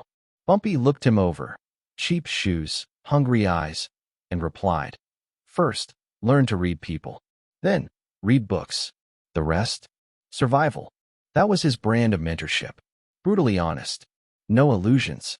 He walked Harlem like it was his living room. Dressed to the nines, silk ties, gold cufflinks, pocket squares folded like origami. Children waved. Mothers whispered. Some feared him. Others adored him. But everyone understood. Bumpy kept order. He didn't just run Harlem. He preserved it, like an old photograph. Beautiful, gritty, untouched by chaos. Yet, inside, the pressure never let up. Power came with whispers. Whispers came with threats. Every deal meant potential betrayal. Every smile could hide a knife. Even as he flipped through pages of Langston Hughes or W.B. Du Bois, his mind was on survival. Who's watching? Who's plotting? Who's too quiet? That duality wore on him. Bumpy wasn't just a gangster. He was a man who carried Harlem's contradictions in his bones. Education and execution. Kindness and cruelty. Books and bullets. He once told a friend, "I ain't scared of death. I'm scared of dying without changing something." That fear fueled him. He wasn't chasing money. He was chasing meaning. He wanted Harlem to remember his name with more than fear. He wanted to be a symbol. So he gave back. Churches received anonymous donations. Schools got new supplies. Families who lost sons to the streets found unexpected envelopes under their doors. Cash. No explanation. He helped artists, activists, even out-of-work jazz musicians. Not for praise. For purpose. It was his insurance against the afterlife, a street-bound redemption. But generosity wasn't enough to hide the blood. There were hits. There were beatdowns. There were nights Harlem went silent after gunshots echoed down brownstone alleys. Bumpy didn't like it, but he understood it. Control wasn't bought. It was enforced. And so he enforced. Quietly. Surgically. Always making sure the message was louder than the violence. Some said he ruled like a benevolent dictator. Others said he was just another gangster in a better suit. Both were true. There was a time he was summoned to a sit-down with a Bronx crew moving heroin into Harlem. They thought they could box him out, by loyalty, scare the streets. But Bumpy didn't threaten them. He just placed a photo on the table, one of their lieutenants, already gagged in a trunk. He tapped the photo, then smiled. "You boys hungry," he said. "But I already own the kitchen." They never came back. He didn't just fight for power. He fought for Harlem's soul. In a city that often overlooked the black community, Bumpy made sure Harlem never bowed to outsiders. Whether it was crooked politicians, greedy landlords, or rival crews, Bumpy stood in the way, silent, stylish, and steady. He even befriended Malcolm X for a time. Two men, worlds apart in philosophy, but aligned in purpose, pride, protection, and power for Harlem. They met in dimly lit backrooms, spoke in hushed tones, debated over cigars and scripture. Malcolm preached revolution. Bumpy practiced defense. Both were soldiers. But not everyone loved him. There were black clergy who saw him as poison. Community leaders who said his help came with a shadow. Bumpy's generosity, one said, is like sugar in whiskey. Sweet, but it'll still kill you. Others feared the next generation. Young gangsters who mimicked his suits, but not his discipline. He saw it too, the unraveling. The rise of chaos without code. He once muttered, "I kept this place a chessboard. These kids made it a jungle." That fear crept in. He started isolating, reading more, talking less. Even as Harlem celebrated him, he knew his time was finite. The city was changing. The underworld was shifting. New faces, new rules, fewer boundaries. One winter night, he walked alone past the Apollo, snow falling like ashes. He paused, stared at the marquee, then whispered, "This place don't sing the way it used to." A metaphor, a warning. A man who once conducted Harlem's rhythm now felt out of step. Still, he refused to vanish. He doubled down on his presence, showed up at weddings, funerals, baptisms. Always watching, always dressed like he ran the world. But in his eyes, something dimmed. Not fear, not regret, just weariness. The kind that comes when you've held back the tide for too long. And yet, when Harlem spoke of him, it wasn't just in whispers, it was in reverence. The man wore suits like armor. He knew poetry better than my teacher. He fed my family when the city wouldn't. He was myth and man, a contradiction carved in flesh and silk. But myths crack, and men bleed. His alliances with Italian bosses were fraying. Younger gangsters were climbing fast and reckless. The heroin trade, uglier, faster, crueler, was boiling beneath the surface. Harlem wasn't just changing, it was slipping. And Bumpy, for all his power, couldn't read the future like he read a book. The final pages were being written, but not yet. For now, he remained Harlem's quiet king, the gentleman gangster, a man who ruled with words, protected with fists, and haunted every corner of the city he loved. Yet deep down he knew, even kings must prepare for war. And war was coming. Chapter 10, Enemies on All Sides. The knock came just after midnight.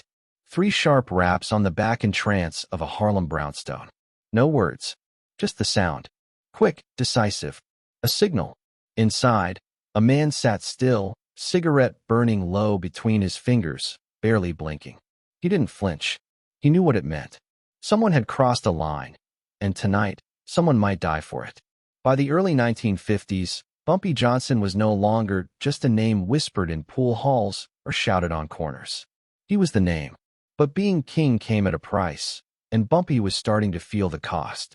It wasn't just rival hustlers testing his throne anymore. It was something worse, more slippery, more dangerous. Everyone wanted a piece of Harlem, and everyone wanted Bumpy gone. On one side, the federal government. On the other, the 5 families. And right in his backyard, a new breed of ambitious, reckless street dealers trying to make names for themselves. Fast, flashy, and unafraid to spill blood. Bumpy stood at the center of it all. Calm, calculated, but always ready. The feds were circling like vultures, convinced that taking Bumpy down would unravel a much bigger web. Surveillance vans began to appear in places they never had before. Church corners, stoops, even near schoolyards. Young black kids, barely old enough to vote, were being stopped and questioned simply for knowing his name. Harlem wasn't just being watched. It was being hunted.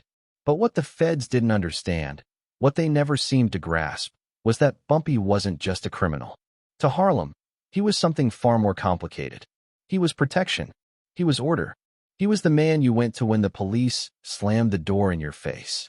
The one who paid hospital bills when no one else would. The one who remembered your name when your own city forgot you. Still, the Bureau didn't care about Harlem's feelings. They wanted a win. A big one. And Bumpy Johnson, with his suits, his bodyguards, his whispered influence, fit their definition of public enemy number 1. But while they built their case, tapping phones and bribing snitches, Bumpy had his own problems to deal with. Closer, deadlier problems. Some called them wolves. Others called them soldiers. Whatever the name, the Genovese crime family had begun to grow restless. After years of shaky peace, the Italians were no longer satisfied with just a cut. They wanted control. Full control. And Bumpy? He was in their way. The tension simmered under the surface like a slow-boiling kettle. No gunfights. No loud declarations. Just cold meetings behind closed doors, where smiles meant nothing and handshakes came with knives tucked beneath tailored sleeves.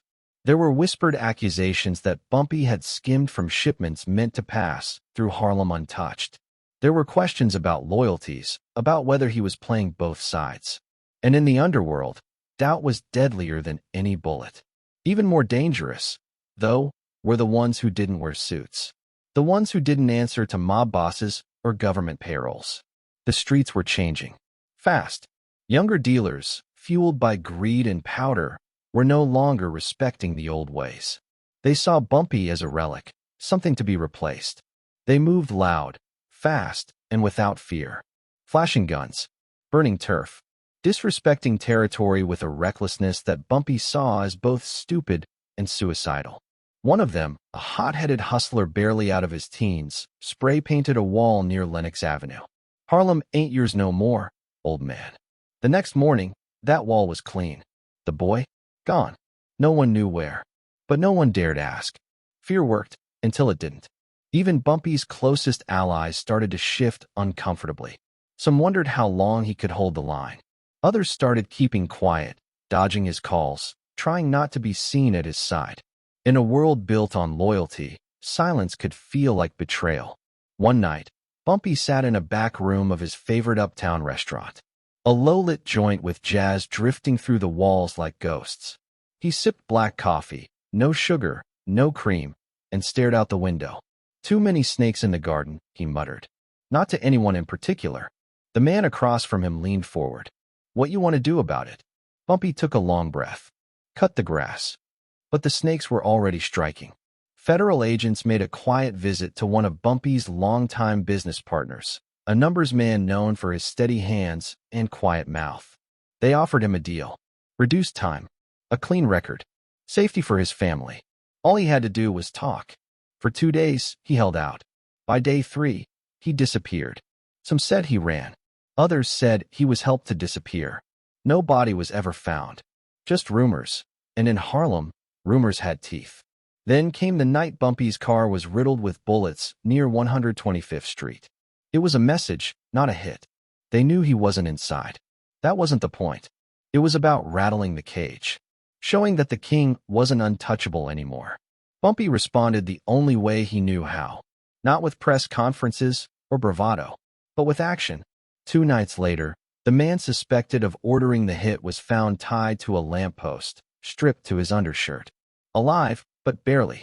A message sent back. But retaliation could only do so much. The walls were closing in. Pressure was mounting. Every step felt heavier, every breath more deliberate. There was a moment, small, quiet, that few ever saw. Bumpy, alone, walking past a church late at night. The street empty. The air cold. He stopped, lit a cigarette, looked up at the cross above the doors. No words. Just a long, slow stare. Even kings have ghosts. And Bumpy had plenty. The alliances he had built were fraying. The respect he commanded was being tested. And the enemies? They weren't just at the gates. They were inside the castle. He knew the game. You don't last in the underworld by trusting too much, loving too hard, or blinking at the wrong time. But even the sharpest minds couldn't predict every move. And Bumpy was starting to see that the next war wouldn't be won with fists or firepower. It would be won with silence, with patience, with survival. And still, Harlem watched. Watched as the man they once saw as invincible now moved with a little more caution, looked over his shoulder just a second longer, spoke a few words less than usual. The whispers began. He's slipping. He's tired. He's not the same. But those closest to him knew the truth. He wasn't slipping. He was calculating, watching, waiting. Because in a world where enemies came dressed as friends, and friends disappeared without warning, the only thing Bumpy Johnson could trust was the war itself. And it was far from over. He stood one evening, overlooking the city from a rooftop. The lights of Harlem blinking below like restless stars. A cigarette glowing in the dark. He whispered something to himself, soft, almost inaudible. Not yet. The next day, an FBI agent handed a sealed envelope to his supervisor. Inside, photographs, notes, wiretap transcripts. They thought they had him. But as the sun rose over Lenox Avenue, Bumpy Johnson was already 5 steps ahead, moving through the shadows, rewriting the rules, and preparing for a counterstrike no one saw coming. Chapter 11, Alcatraz. The clang of the iron gate echoed like a final verdict. Cold, heavy, unforgiving. That sound wasn't just steel meeting steel, it was time slamming shut. 1,000 miles from Harlem's bustle, Bumpy Johnson stepped into the belly of America's most feared fortress, Alcatraz. The Rock wasn't just a prison. It was exile wrapped in concrete, isolation stitched into every brick. Surrounded by frigid waters and fog that swallowed sound, Alcatraz had broken men who once ruled cities. Bank robbers, assassins, syndicate lieutenants. But Bumpy walked in with his spine straight, his fedora gone but his pride unshaken. From the start, the guards clocked him. He wasn't loud. He wasn't defiant. He read, and that scared them more. In his first week, a guard called him boy. That word, loaded like a pistol, rang through the cell block. Bumpy didn't react. Not then. But 3 days later, that same guard's coffee was laced with glass shards. They never pinned it on anyone. But the timing? Chillingly precise. Even behind bars, the whispers started. Harlem's boss don't kneel. That became legend. Most inmates survived Alcatraz by shrinking. by keeping their heads low and their mouths shut. But Bumpy moved like a man still running things. He organized chess tournaments in the yard. He corrected grammar and handwritten appeals. He debated theology with priests and Marxism with revolutionaries. In a place where hope was currency and time was torture, his mind stayed sharp as a straight razor. He once told another inmate, "They took my streets, not my thoughts." That line spread like smoke in the mess hall. Bumpy wasn't just surviving Alcatraz. He was bending it to his rhythm. But prison is a game of nerves, and not everyone admired his poise. There was an enforcer from Chicago, known for gutting men over debts. A brutal presence in the yard. He saw Bumpy reading Voltaire and made a joke loud enough to echo. "Look at this Negro professor. Bet he writes poetry in his cell." The men laughed, nervously. The next morning, that same enforcer slipped on a bar of soap in the shower, broke 2 ribs, and lost 3 teeth. No one saw Bumpy near the showers that day. But he didn't have to be. Respect, like smoke, travels. Word got out to Harlem. Even from the Rock, Bumpy's influence pulsed through the streets.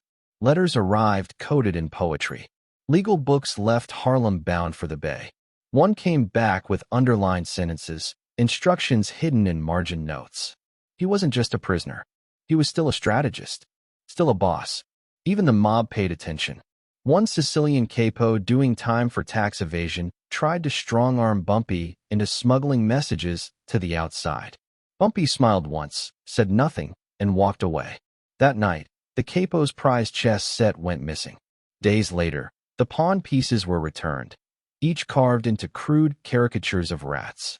The message was clear. Lines existed, and Bumpy enforced them with silence and symbolism. The guards hated his calm. They tried to break him through isolation. 30 days in the hole. Total darkness. No sound, no books. Just a man and his thoughts. Most inmates unraveled after a week. But Bumpy came out quoting Marcus Aurelius. The warden, baffled, asked how he endured.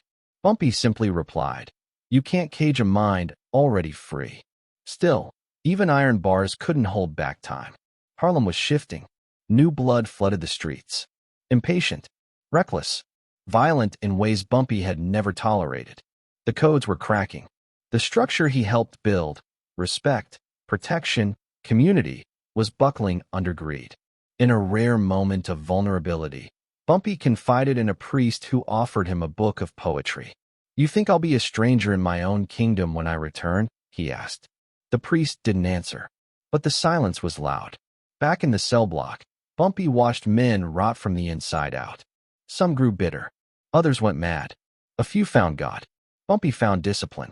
Every morning, he rose before the wake-up bell. Push-ups, reading, meditation, not for hope, for control. He once wrote, "A man with a schedule cannot be conquered." But his enemies hadn't disappeared. On the outside, rival crews smelled blood in the water. One had even sent word to the Rock, an offer: walk away from Harlem and live peacefully out west. Bumpy didn't even respond. He flushed the letter down the toilet. His silence spoke louder than violence. Behind the scenes, federal agents grew restless.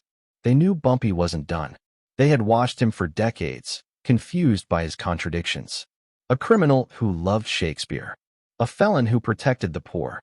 A gangster who quoted the Constitution in court. In internal memos, they labeled him too intelligent to predict. That made him dangerous. One young agent, fresh from Quantico, begged to visit Alcatraz. He wanted to study the mind of the Harlem Godfather. The request was denied. They feared Bumpy might convert him. But not every day was marked by strategy and stoicism. Some nights, Bumpy sat on his cot, staring at the ceiling, haunted by faces. Lost soldiers. Betrayed friends. The girl from back home who said he'd die before 30. She was wrong, but only barely. He wrote letters he never sent. Apologies. Warnings. Wills. Still, when a fellow inmate attempted suicide and Bumpy found him bleeding, he didn't scream. He tore his own shirt, tied a tourniquet, and held the man's head until the guards arrived. Later, when asked why, he said, "We're not all gone yet. Some of us just took wrong exits." His compassion, like his violence, came sudden and sharp. He was a contradiction wrapped in skin. The gentleman gangster. The scholar of pain. After nearly a decade, the word came down. Release. Harlem braced. Some celebrated. Others panicked. Power vacuums had filled, and his return threatened to drain them. Phones lit up from Lennox to Little Italy. Alliances formed overnight. Contingency plans sketched on diner napkins. But the one question no one could answer was this. What version of Bumpy was coming home? Alcatraz had changed lesser men. But Bumpy hadn't shrunk. He'd sharpened. And like a knife kept in a drawer too long, his edge might cut deeper now than ever before. He packed what little he had. A worn Bible. A notebook of quotes and codes. A chess piece carved into a lion's head.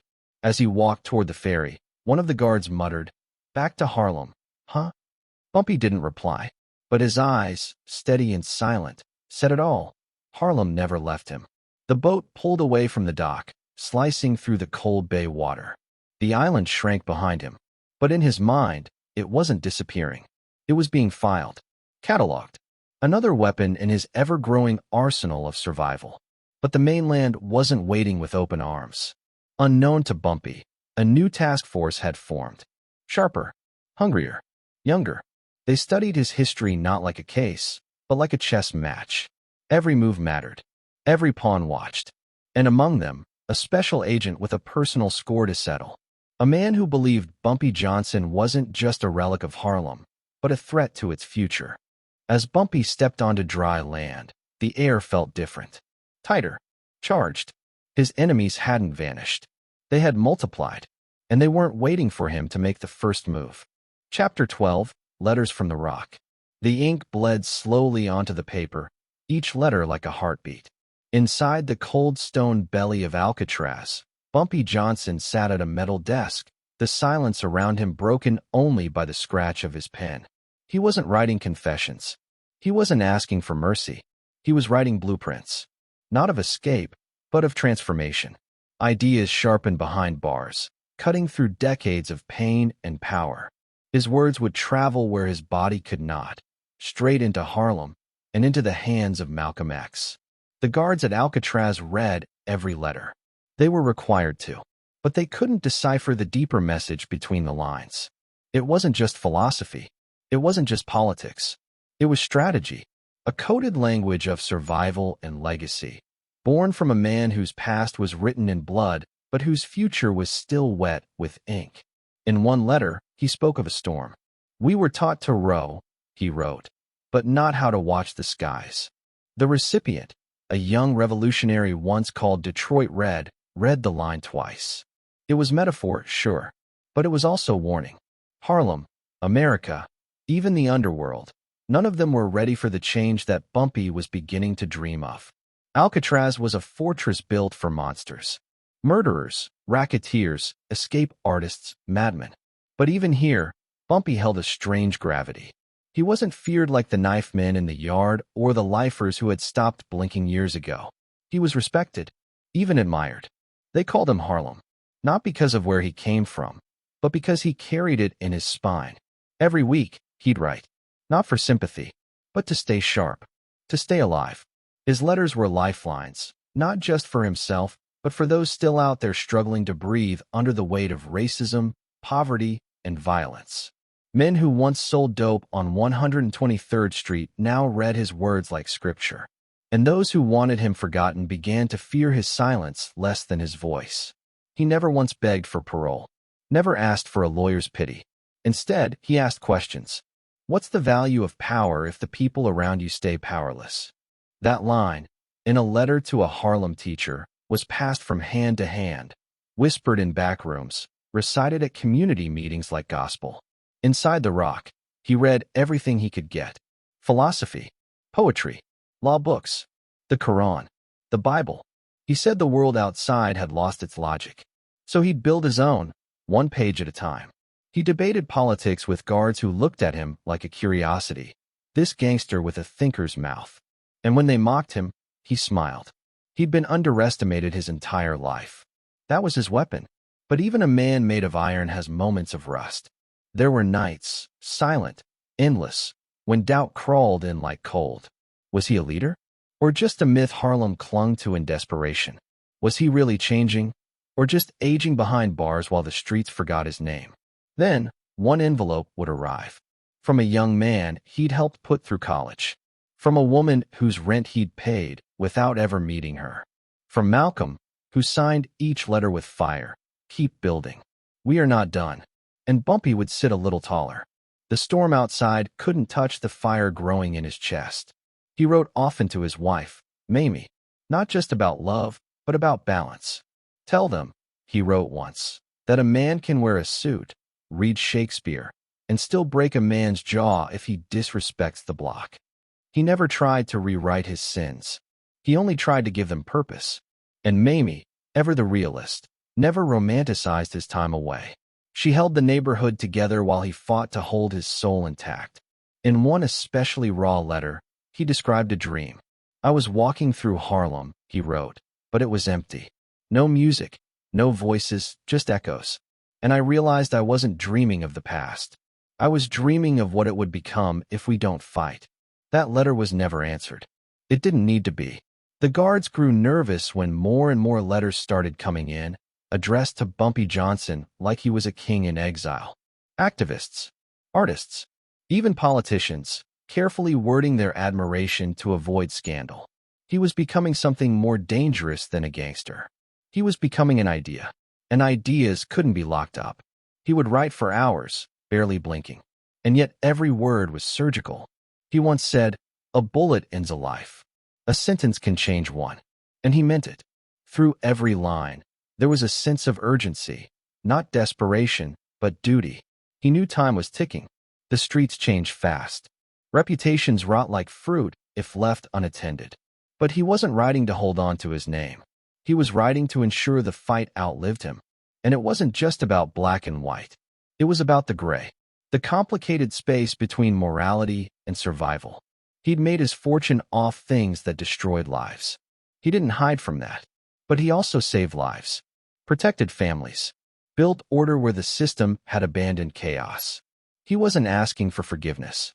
He was offering a blueprint. Somewhere along the line between philosopher and criminal blurred, and Bumpy was walking it like a tightrope. If he leaned too far toward redemption, he risked losing the edge that made people listen. If he leaned back into violence, he'd become a relic. So he walked, letter by letter, balancing legacy with truth. A letter to Malcolm once ended with, "Revolution is a dish best served cold. But if we wait too long, we'll all starve." It shook Malcolm, because behind bars, Bumpy saw what many outside refused to admit. That change requires strategy, not just fire. That sometimes, the chessboard matters more than the sword. He began to influence ideas that were never supposed to reach from a prison cell. He spoke of black economics, of policing our own communities, of building power from within instead of begging for scraps. And it wasn't just talk. His words sparked action. Meetings were held. Alliances formed. Street soldiers became students. And slowly, the foundations of a different kind of Harlem began to rise. But not everyone welcomed it. There were those on the street who liked the old way better, who saw Bumpy's transformation as betrayal. A king preaching peace was no use to wolves looking for war. And the more he wrote, the more enemies he unknowingly created. One day, a letter was returned to sender, its recipient found dead in an alley near Lenox Avenue.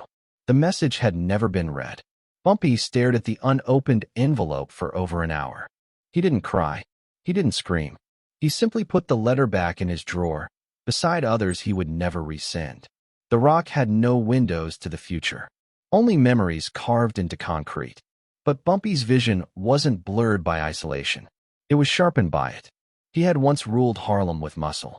But now, he sought to lead it with mind. Not to erase his past, but to shape what came next. Every sentence was a test. Every letter a battleground. He had no gun. No corner boys. No favors to call in. Just a pen and a cause. And in many ways, that made him more dangerous than ever before. His final letter of that year was addressed not to a man, but to Harlem itself. If I never leave this island, let it be known, I didn't die behind these walls. I lived through you. Through every child who fights smarter than I did. through every woman who walks unafraid, through every man who learns to read before he learns to shoot. That's my legacy, and it's yours to protect. The guards never understood why that one was never mailed. He sealed it, dated it, then tucked it into the spine of his worn copy of The Souls of Black Folk. And he smiled. But as Bumpy sat back, a quiet storm was gathering.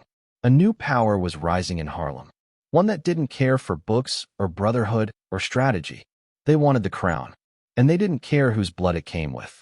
Bumpy didn't know it yet, but soon his words would be tested, and the streets would ask a question he hadn't faced in years.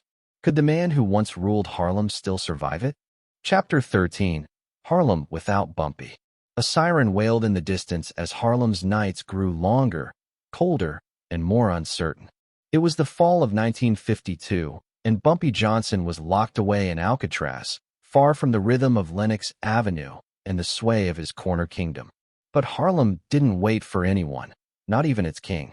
The moment the prison gates clanked shut behind him, a vacuum opened on the streets, and power, like blood in the water, drew predators. The corner boys still whispered his name in the shadows, but it wasn't reverence anymore. It was nostalgia laced with doubt.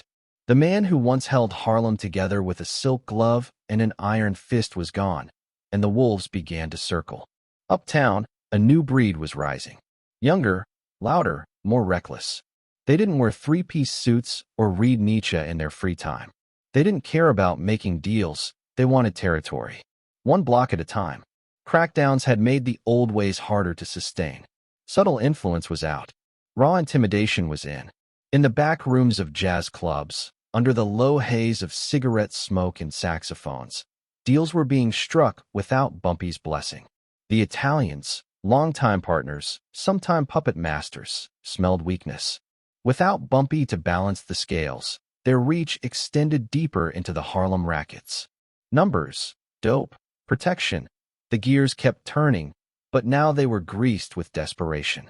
One night, an old associate of Bumpy's, a man who once carried envelopes full of payoff cash, was found beaten and stripped in an alley behind a barber shop. No one claimed the hit, but everyone understood the message. The old guard was fading. The police knew it, too. With Bumpy gone, their tightrope dance between corruption and control became clumsier. The usual rhythms of bribery and blind eyes started skipping beats. Internal politics turned messy. Ambitious lieutenants in the NYPD saw opportunity. Some wanted a clean house. Others wanted a bigger cut of the pie. Everyone was shifting. Back in Harlem, the streets pulsed with uncertainty. The community, once insulated by Bumpy's strange brand of order, now felt the tremble of chaos. Mothers walked their children faster past corners that used to feel safe. The numbers runners, no longer protected, paid twice as much to survive half as long. And inside apartment buildings where Bumpy had once delivered turkeys at Thanksgiving, people whispered prayers for his return. Yet not everyone mourned him. Some saw his absence as liberation, a chance to carve their own names into the pavement. A young hustler named Red lit up corners near 145th Street with a new heroin pipeline. He didn't ask for permission. He built an army instead. Fast money, faster bodies. Shootings became common, the kind that echoed through tenement walls and rattled windows in church basements. The respect Bumpy commanded, the order he imposed, it had been built on a fragile dance of power and fear. Now, stripped of his presence, Harlem remembered how fast the old codes could fall apart. Territory wars flared between crews that once operated under the same umbrella. Loyalty became a currency no one trusted. In the underworld, absence is never silent. It roars like a broken engine. It invites ambition, greed, betrayal. A lieutenant who once swore fealty to Bumpy started negotiating directly with downtown muscle. He promised access to numbers routes and dope corners in exchange for autonomy. The Italians listened. They always did when weakness showed itself. One night, an old Harlem numbers banker received a call. No threats, no pleasantries, just a new name to pay tribute to. He hesitated, and days later, his storefront burned to the ground. No arrests, no suspects, just ashes where there used to be structure. Even inside Alcatraz, The whispers of Harlem's unraveling reached Bumpy. Letters were scanned, visits monitored, but coded language carried weight. A friend spoke of music being off-key. Another warned that the dance floors full of strangers. Bumpy didn't need a translator. His streets were slipping, and he was stuck on an island designed to hold ghosts. In Harlem, the black community was split. Some believed Bumpy's absence marked the end of oppression by protection. They hoped for a new era, one free from backroom deals and crooked power. But many more feared what they saw instead: disarray, instability, unchecked violence. Bumpy had been a criminal, yes, but he was also a line of defense. The devil they knew, one who wouldn't let outsiders swallow Harlem whole. His style had been brutal, but calculated. The new players weren't calculating anything but body counts. A community needs boundaries, even if they're drawn in blood. And with Bumpy gone, the lines were blurring. One of Bumpy's former enforcers tried to rally the old crew, a last-ditch attempt to hold the city's pulse steady. But without leadership, it was all motion and no momentum. He was shot twice in the chest outside a record store before he could organize a single meeting. No one visited his funeral but his sister. Meanwhile, federal agents saw the chaos as a signal flare. They moved in, not to clean up the streets, but to collect pieces for their own board. Informants were flipped. Surveillance expanded. The instability gave them leverage. The once elusive corridors of Harlem's underworld were now lit by camera flashes and hidden microphones. The Bureau didn't need to understand Harlem. They just needed it to keep falling apart. As long as the street bosses cannibalized each other, the feds could pick up the leftovers and claim victory. In prison, Bumpy spent long nights staring at concrete walls, imagining what was unraveling back home. He couldn't act, couldn't speak publicly, but he could plan. Every chess master knows there's a moment in the game when silence is strategy. He read voraciously, plodding through philosophy, prison law books, and Machiavellian texts. Power didn't always need presence. Sometimes it just needed patience. But the clock was ticking. Harlem wasn't waiting for its king to return. It was learning how to live without him. And the lesson was brutal. A young preacher began organizing against the violence, leading marches through Harlem's avenues. His message was peace, but the streets answered with gunfire. People wanted order, not sermons. And only a few remembered what that order once cost. Then came the whispers of betrayal. Someone close to Bumpy had cut a deal, handing over routes, schedules, contacts. The betrayal didn't make headlines, but its effects rippled. Long-protected stash houses were raided. Money went missing. Friends disappeared. The betrayal was surgical, too precise to be coincidence. Inside his cell, Bumpy received a letter that simply said, "The garden's been turned upside down." It was all he needed to know. His roots were being dug up. The legacy he'd built was being rewritten, brick by brick, by men who never earned the ink. But something darker loomed. The Italians, once content to operate in the shadows of Harlem, were now making bold moves. Meetings in plain sight. Messages sent with bodies. They no longer needed Bumpy's permission. They wanted his territory outright. And Harlem, bleeding, splintered, bitter, was almost ready to hand it over. The balance of power was no longer just criminal. It was generational, philosophical. Would Harlem remain a neighborhood with its own codes, its own protectors, however flawed? Or would it become just another corner carved up by outsiders? In a dim-lit apartment above a liquor store, two of Bumpy's former lieutenants met in silence. One had a scar under his eye that told stories no one wanted to hear. The other still wore cufflinks gifted by Bumpy the night before his arrest. They drank and they argued. About loyalty, about fear, about what Bumpy would do if he walked through that door tomorrow. But the door stayed shut. The king was still gone. And the streets, once symphonic in their rhythm, now played a dissonant, dangerous tune.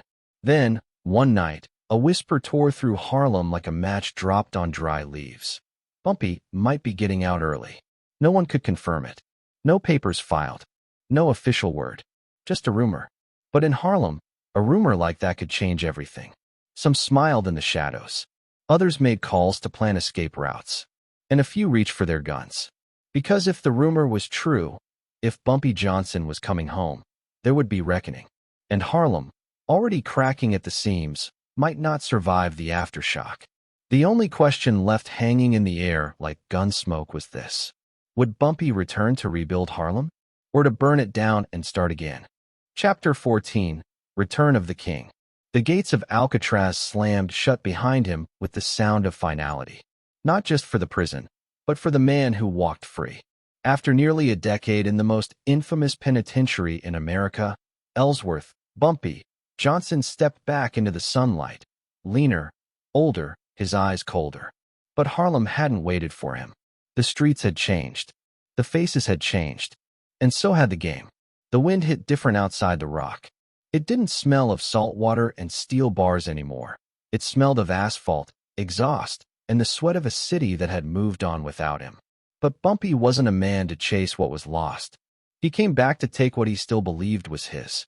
Harlem in the early 60s was louder, rougher, more fractured than he remembered. The brownstones still lined Lenox Avenue like proud old guards, but the new generation didn't pay them any mind. Flashier hustlers strutted in silk shirts and Cadillacs. Street corners weren't just territories now, they were ticking clocks for survival. And the heroin trade had exploded like wildfire, leaving a trail of scorched veins and shattered families behind it. Bumpy stood on a familiar block and realized the only thing more dangerous than being gone was being forgotten. Some of the old heads remembered. The way he walked, shoulders square like a man dragging chains behind him. The way he looked at you, direct, unblinking, like he already knew what you were hiding. Respect returned in whispers, then nods, then silence when he entered a room. But others saw a relic.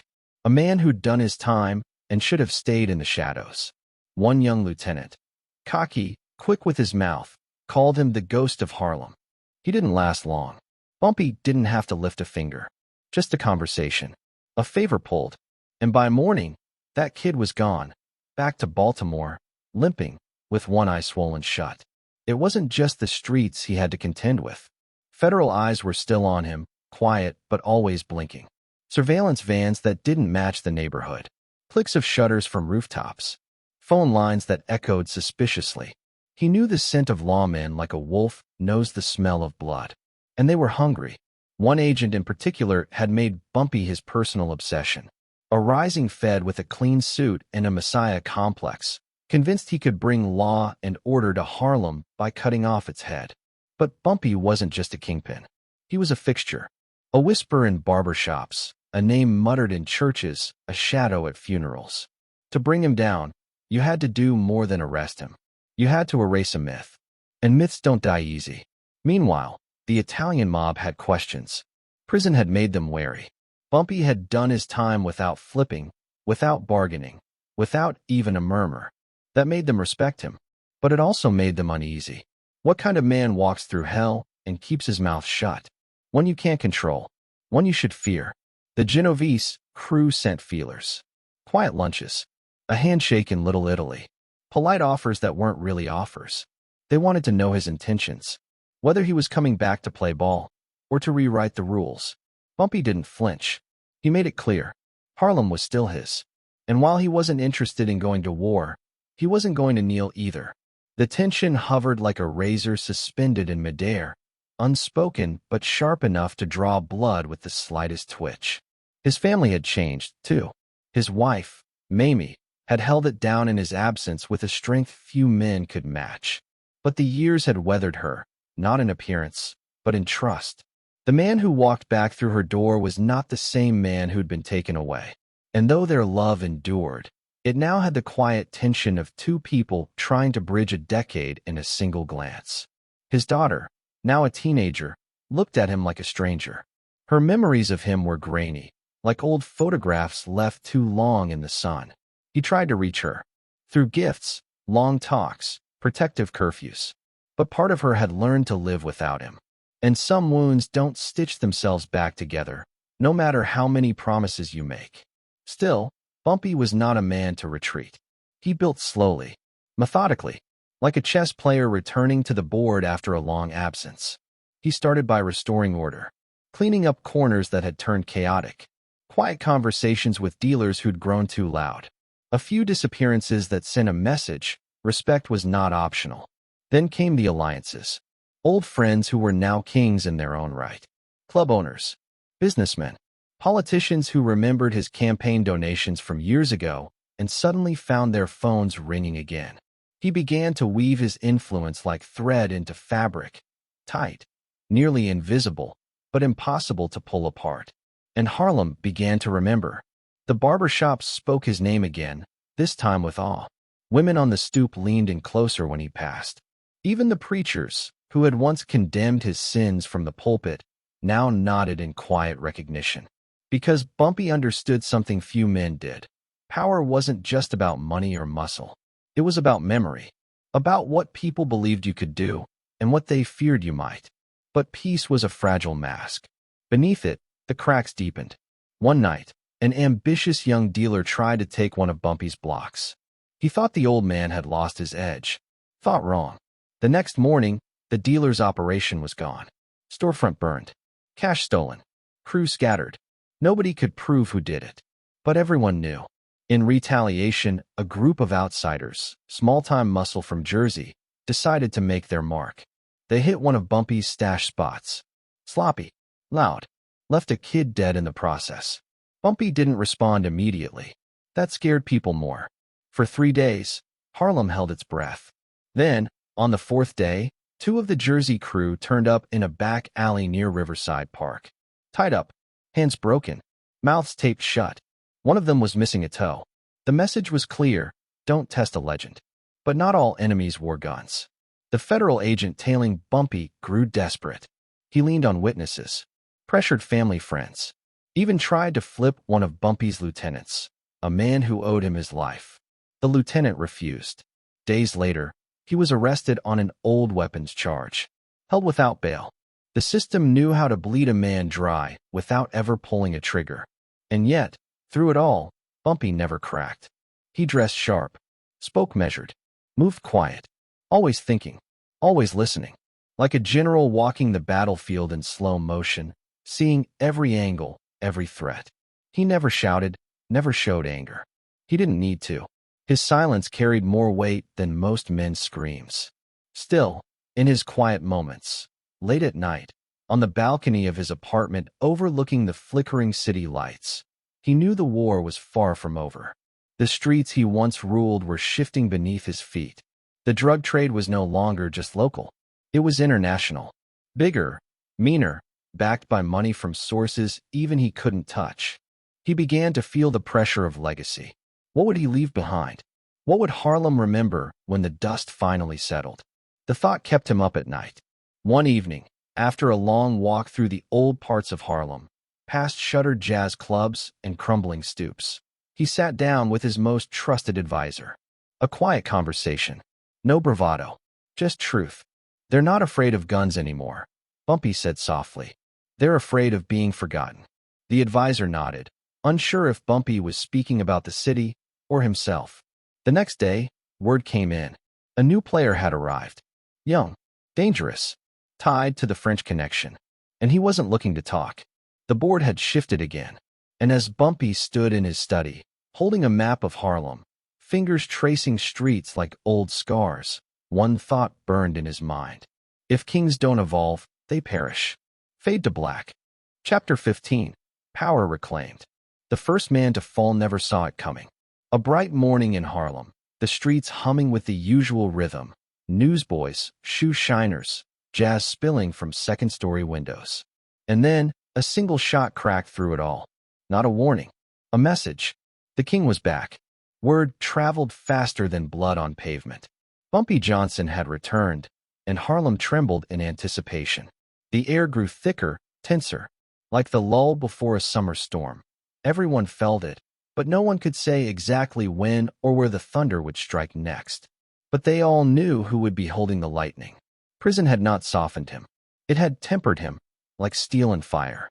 His enemies expected a man diminished, a relic. What they got was a tactician sharpened by silence, a man who had studied his enemies while they squandered their power. He didn't come back to Harlem looking for peace. He came to reclaim what was his, and he was ready to bleed the streets dry to do it. The names at the top of the ladder had shifted in his absence. Younger hustlers with flashy cars and loud mouths. Ambitious lieutenants who'd grown fat off crumbs he once allowed them. Even the Italians had started testing boundaries, inching further into Harlem's underbelly like termites in sacred wood. But Bumpy didn't rant. He didn't posture. He didn't negotiate. He simply moved. The first to challenge him was a street boss from Lenox Avenue. He'd made a name peddling heroin through corner stores and jazz clubs. When Bumpy offered him a chance to fold under the old order, the man laughed. 2 days later, his car was found torched on the edge of Riverside Park. He wasn't inside, but his brother was. That was the point. Fear spread faster than bullets. Bumpy knew Harlem like the lines in his palm.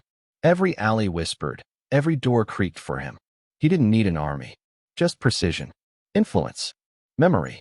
His network wasn't built on chaos. It was built on favors, secrets, and quiet debts. One by one, old allies fell back into line. Not because they were forced, because they remembered. The order he brought, the protection, the consequences. He didn't just return to power. He orchestrated it like a symphony. Each move calculated. Every note a message. To the Italians, he sent a different signal. Not through fire or fury, but elegance. A dinner.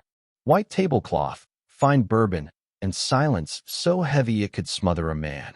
He spoke in clipped phrases, never raising his voice. He reminded them who ran Harlem, not through threat, but certainty. The message was clear: respect the line. Cross it, and the next conversation would not involve wine. But not all enemies wore suits. The younger generation, the ones raised in the crackle of rising jazz and crumbling morals, didn't fear Bumpy the way their fathers had. They thought the world had changed. They didn't know that Harlem's heartbeat still pulsed to an older rhythm. One night, one of them dared to challenge him in a club. Words turned into a scuffle, then a flash of steel. What happened next wasn't rage, it was precision. Bumpy disarmed the kid with a twist of the wrist and a gaze that froze every witness in place. He didn't finish him, not then.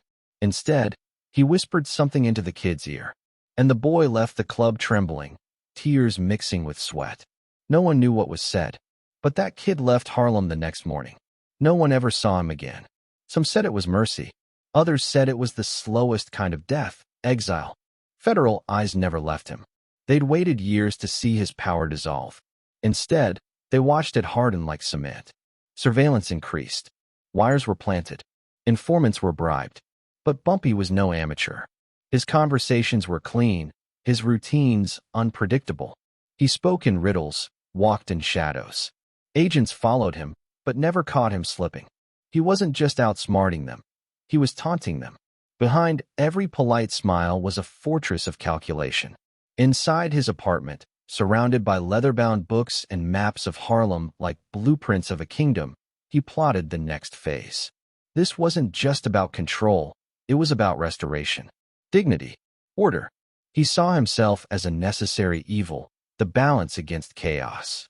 And chaos, in those days, was everywhere. Street violence surged. New drugs flowed in from other boroughs. The balance was tilting fast.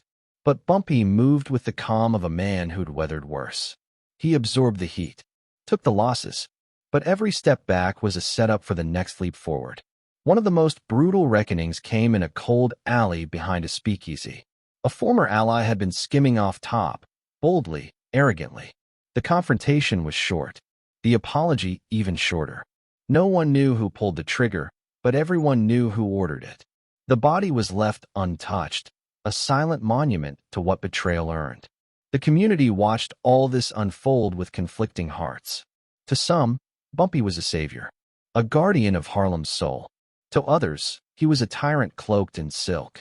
But no one could ignore the result. The streets grew quieter.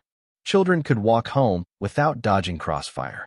Small businesses, under his watch, were left alone. Harlem was breathing again, but the lungs belonged to him. In church pews, prayers were said for his soul.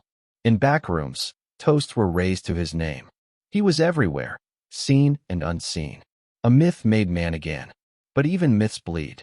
Late one night, after another meeting with his inner circle, Bumpy returned home to find a note slipped under his door. No signature. Just 2 words, scrawled in shaky handwriting. "You're next." He stared at it for a long time, then folded it, placed it inside a book on military strategy, and poured himself a drink. There was no panic, just silence, the kind that stretches across an entire city, waiting to see which street would erupt next. Because for all his moves, all his strategy, Bumpy knew this. Power reclaimed is never secure. It must be defended again and again. And somewhere out there, someone else was planning. Someone hungry. Someone foolish. Someone who thought Harlem's crown could be stolen, not earned. The king was home, but the war was far from over. Chapter 16, Friend of the People. The knock came just after midnight. 3 sharp raps, quiet but urgent. On the other side of the door stood a woman wrapped in a torn coat, her eyes sunken from weeks of worry. She clutched a baby to her chest. The landlord had changed the locks. No warning. No mercy. Rent was overdue by 2 weeks, and in that winter of despair, Harlem was not forgiving. She didn't ask for much. Just a warm place to sleep, a chance to figure things out. But word had traveled, through barber shops, corner stores, and church pews, that there was a man you could turn to when the city turned its back on you. And so she came to him. What happened next would become one of the countless whispers that drifted like smoke through Harlem streets. The locks were replaced. The landlord apologized. And she never saw a bill again. Behind that quiet act stood Bumpy Johnson. He wasn't just a gangster. He was a paradox. The same hand that signed off on street executions also handed out rent money. The same man who ordered hits was the one sending kids to college. To the white press, he was a criminal mastermind. But to Harlem, he was something else entirely. He was justice in a suit. In the years following his return from Alcatraz, Bumpy had clawed back power in blood and fire. But now, with Harlem back under his rule, he turned his gaze to a different kind of legacy, one rooted not in fear, but in loyalty. He understood something that few men in power did. Bullets could silence a man, but only love could make him immortal. Walk down 135th Street on a Sunday morning, and you'd hear it in the way men tipped their hats when his car rolled by. You'd see it in the way shopkeepers stayed open late for his driver. Bumpy had woven himself into the very fabric of the neighborhood. He wasn't just protecting a territory, he was defending a people. When police stormed a black-owned jazz club and broke a pianist's fingers for talking back, Bumpy made one phone call. Within 24 hours, the officers involved had been transferred out of Manhattan. The pianist? He was back on stage the next weekend, cast and all. But this wasn't charity. It was strategy. Harlem was his stronghold, his fortress. And fortresses need walls, loyal ones. So Bumpy built his walls out of people.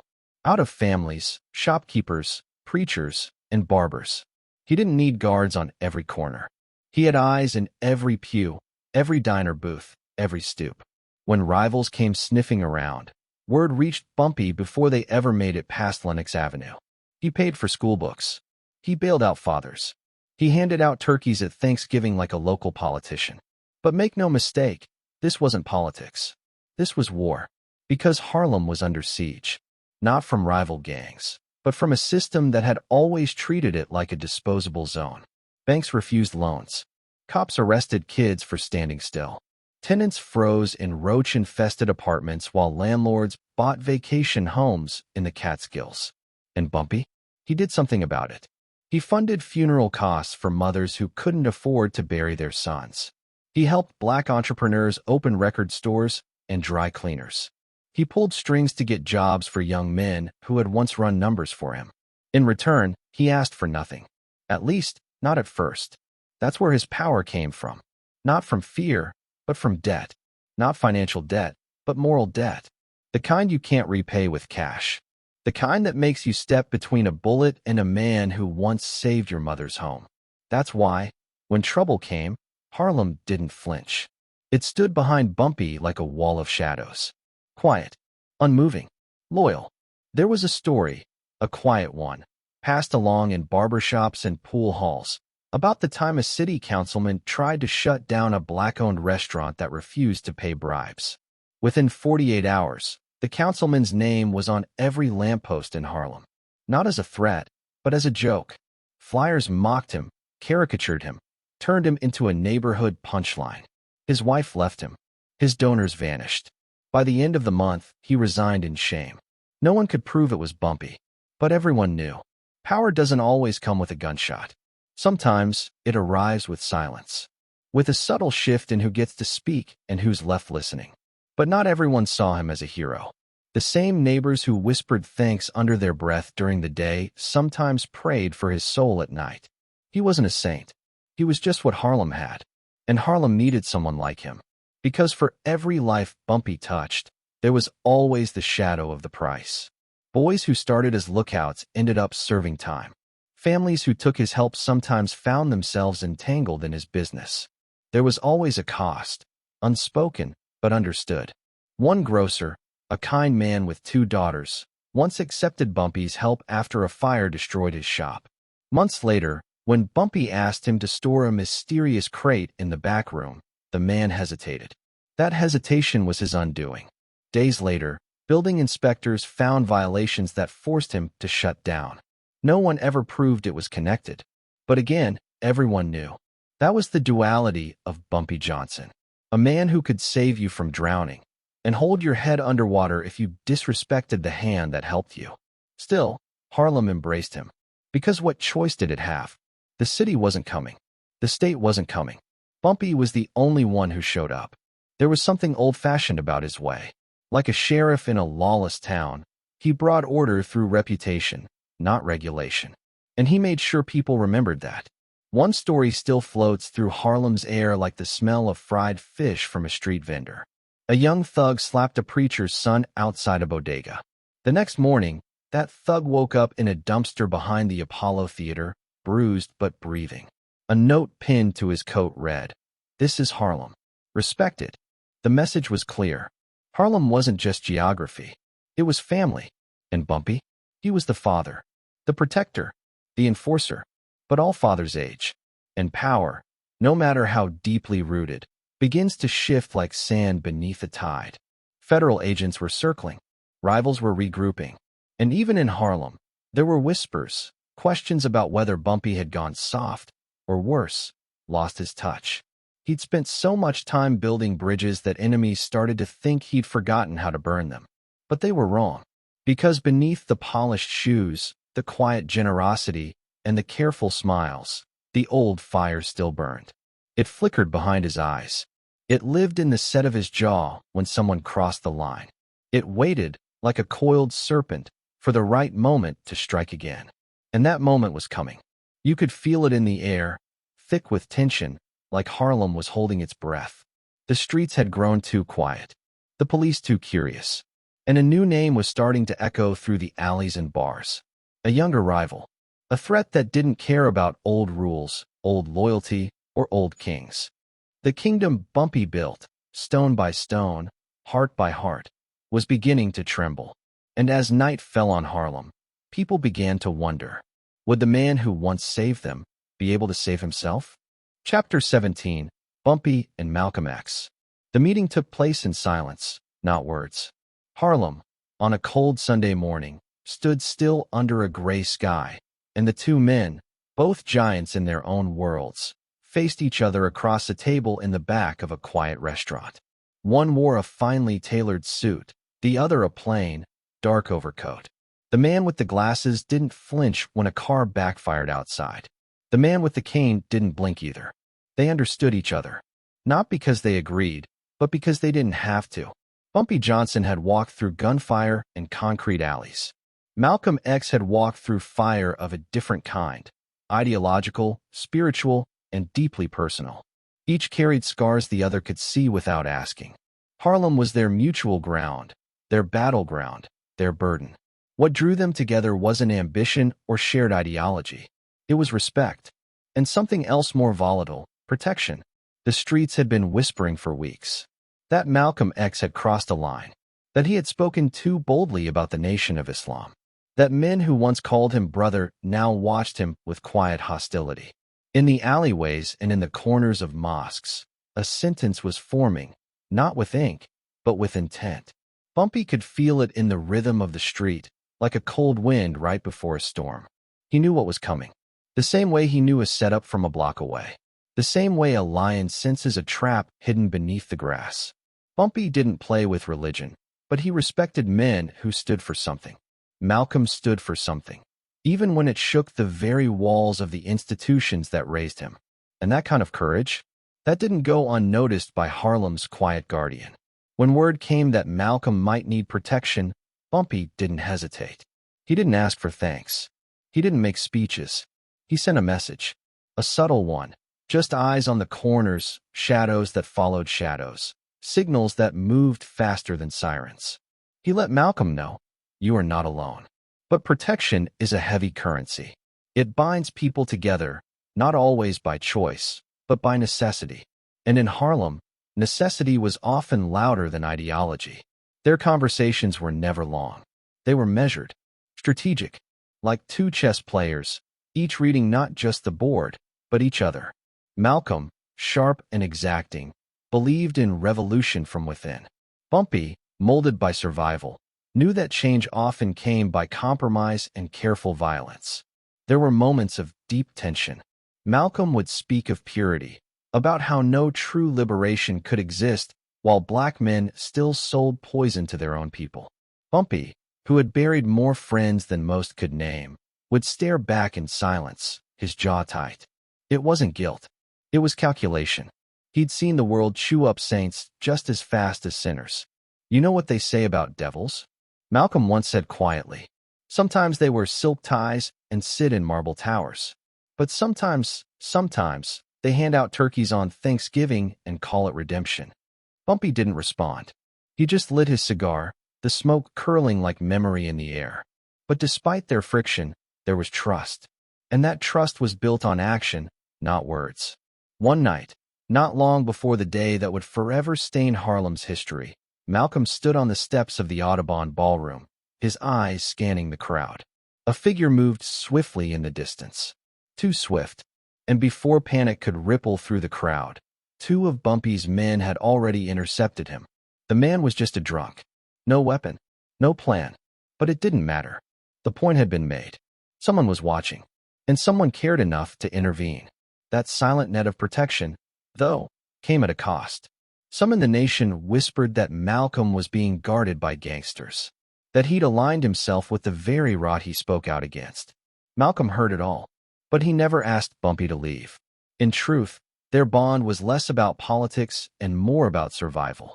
In a city that devoured black men, they were outliers, too strong to be swallowed, too dangerous to be left alone. But things were unraveling. The streets were shifting again. Malcolm was splitting further from Elijah Muhammad. His speeches had grown more pointed. His message, more global. He spoke of Africa, of international black unity, of standing shoulder to shoulder with oppressed people everywhere. But the more he rose, the more isolated he became. Bumpy saw it happening. He could feel the ice thinning beneath Malcolm's feet. And he knew what happened to prophets who became problems. The system didn't just silence them. It erased them. One evening, as rain tapped against a window pane, Bumpy met with a trusted associate. The conversation turned, as it often did, to Malcolm. He's walking into a noose, the man said. Bumpy stared out the window. He knows. He just doesn't care. And that was the truth. Malcolm was fearless. And sometimes, fearlessness looked a lot like a death wish.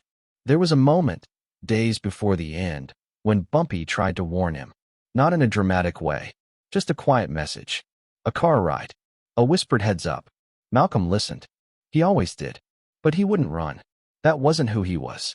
You can't outrun a storm, Malcolm said. You stand in it. Or you don't stand at all. Bumpy didn't argue. Because there was nothing left to say. The day Malcolm X was assassinated, Harlem held its breath. It wasn't just a killing, it was a rupture. A void that echoed through every barber shop, pool hall, and street corner. Bumpy sat alone that night, the television muted, a glass of scotch in his hand. He didn't cry. He didn't speak. He just stared at the screen as if it owed him answers. The streets didn't whisper that night. They screamed. Some blamed the government. Some blamed jealousy. Others blamed the inevitable weight of truth. But Bumpy? He blamed silence. The kind that lets good men die because they speak too loud. He could have done more. That thought gnawed at him. Protection, no matter how carefully crafted, couldn't stop destiny. And Malcolm had chosen his destiny the moment he spoke truth without compromise. But the aftermath wasn't just grief. It was a recalibration. Malcolm's death shook Harlem. It shook Bumpy. It reminded everyone that even giants could fall, and that sometimes a bullet was louder than a sermon. Still, Bumpy carried on. But something had changed. The game didn't feel the same. The stakes felt smaller, the victories less sweet. He had lost more than a friend. He had lost a mirror, someone who reflected back to him the man he might have been, in another life, with another purpose. They say when two worlds collide, one always absorbs the other. But in the case of Bumpy and Malcolm, neither man folded. They existed uneasily, side by side. A gangster and a prophet, bound by Harlem, divided by purpose, and yet, still, somehow, allies in spirit. But spirits don't last long in Harlem. Not without being chased, corrupted, or buried. The whispers were returning now. Not about Malcolm, about Bumpy. That his grip was slipping. That his enemies were regrouping. That his name didn't strike the same fear anymore. But Bumpy wasn't done. Not yet. Because even as the storm passed, new clouds were forming on the horizon. And this time, it wasn't about loyalty. It was about legacy. Chapter 18, The Civil Rights Shadow. The smoke still hung in the air when the shouting began. Harlem was never quiet, but this night had a new edge, a deeper unrest, a current of something bigger than turf wars or policy beefs. Outside a crumbling storefront on 125th Street, the crowd formed fast. Young men with clenched fists and fire in their eyes. Old men with folded arms, watching, knowing. Women with children pressed to their sides. And somewhere in that knot of rising anger and revolution stood one man whose name echoed through back rooms and barber shops alike. Bumpy Johnson. He didn't carry a sign. He didn't chant slogans. But his presence was unmistakable. Sharp hat, long coat, those calculating eyes behind wire-rimmed glasses. He wasn't there to join the protest. He was there to protect Harlem. Or, at least, the version of it he still believed he controlled.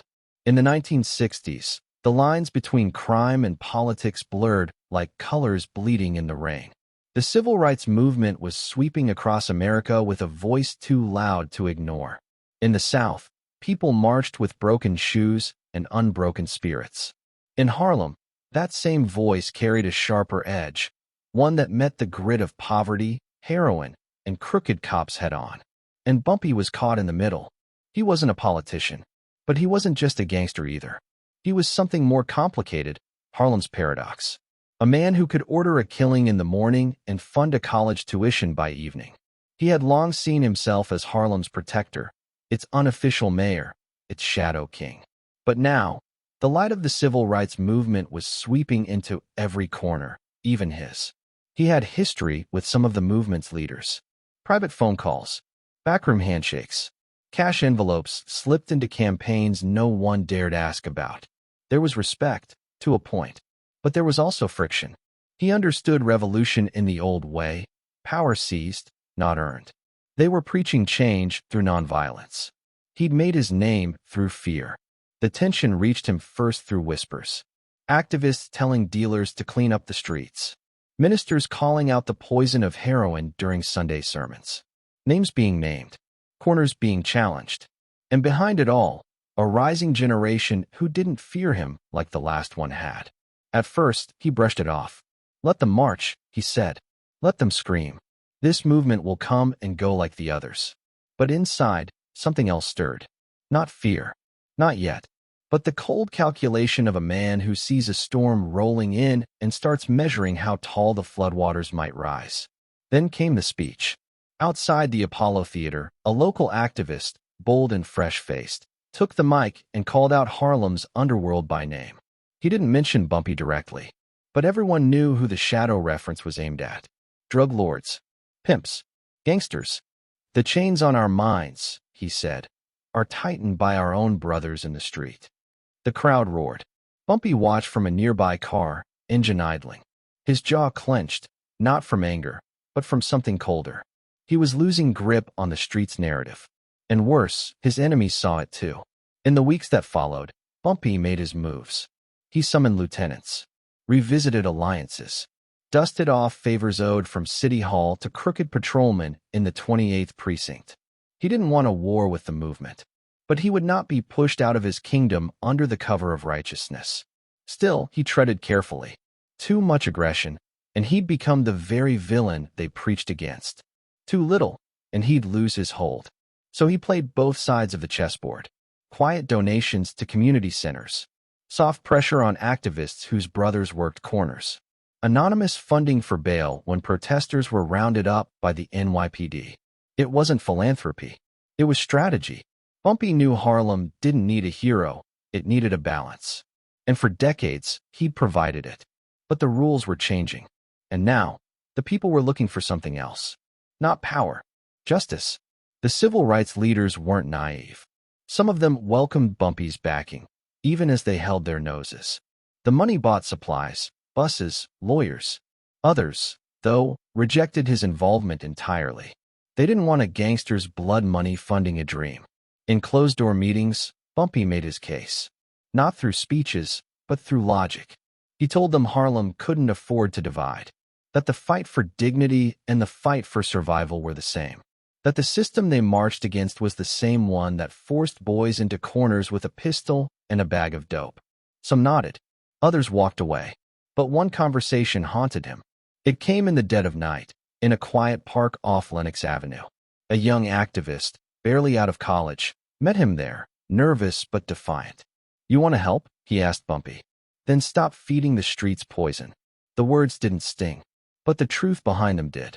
Bumpy had always told himself he sold necessity, that his empire was a response to white walls that refused to let black men in. Banks wouldn't lend. Stores wouldn't hire. Courts wouldn't listen. So he built his own structure. It just happened to run on vice. Now, he wondered if it had all become a monster he could no longer leash. The government noticed too. Federal agents monitoring the civil rights protests weren't just watching the activists. They were watching the underworld figures lurking in the backdrop. Bumpy's name appeared in more than a few surveillance reports. They feared the merger of organized crime and political rebellion. A gangster funding a revolution? That was a headline no agency wanted to read. But Harlem wasn't a clean map with red lines and blue uniforms. It was a living, bleeding thing. And Bumpy understood its pulse better than any outsider could. He knew when to disappear and when to stand tall. When to offer a hand, and when to let a fist do the talking. One night in late summer, Harlem's air buzzing with humidity and unrest, Bumpy walked into a local church where a civil rights meeting was underway. No one invited him. No one stopped him. He sat quietly in the back, listening.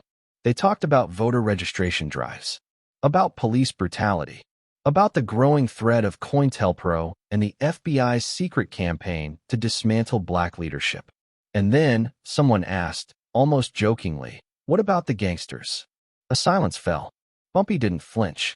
He just stood, nodded to no one in particular, and walked out.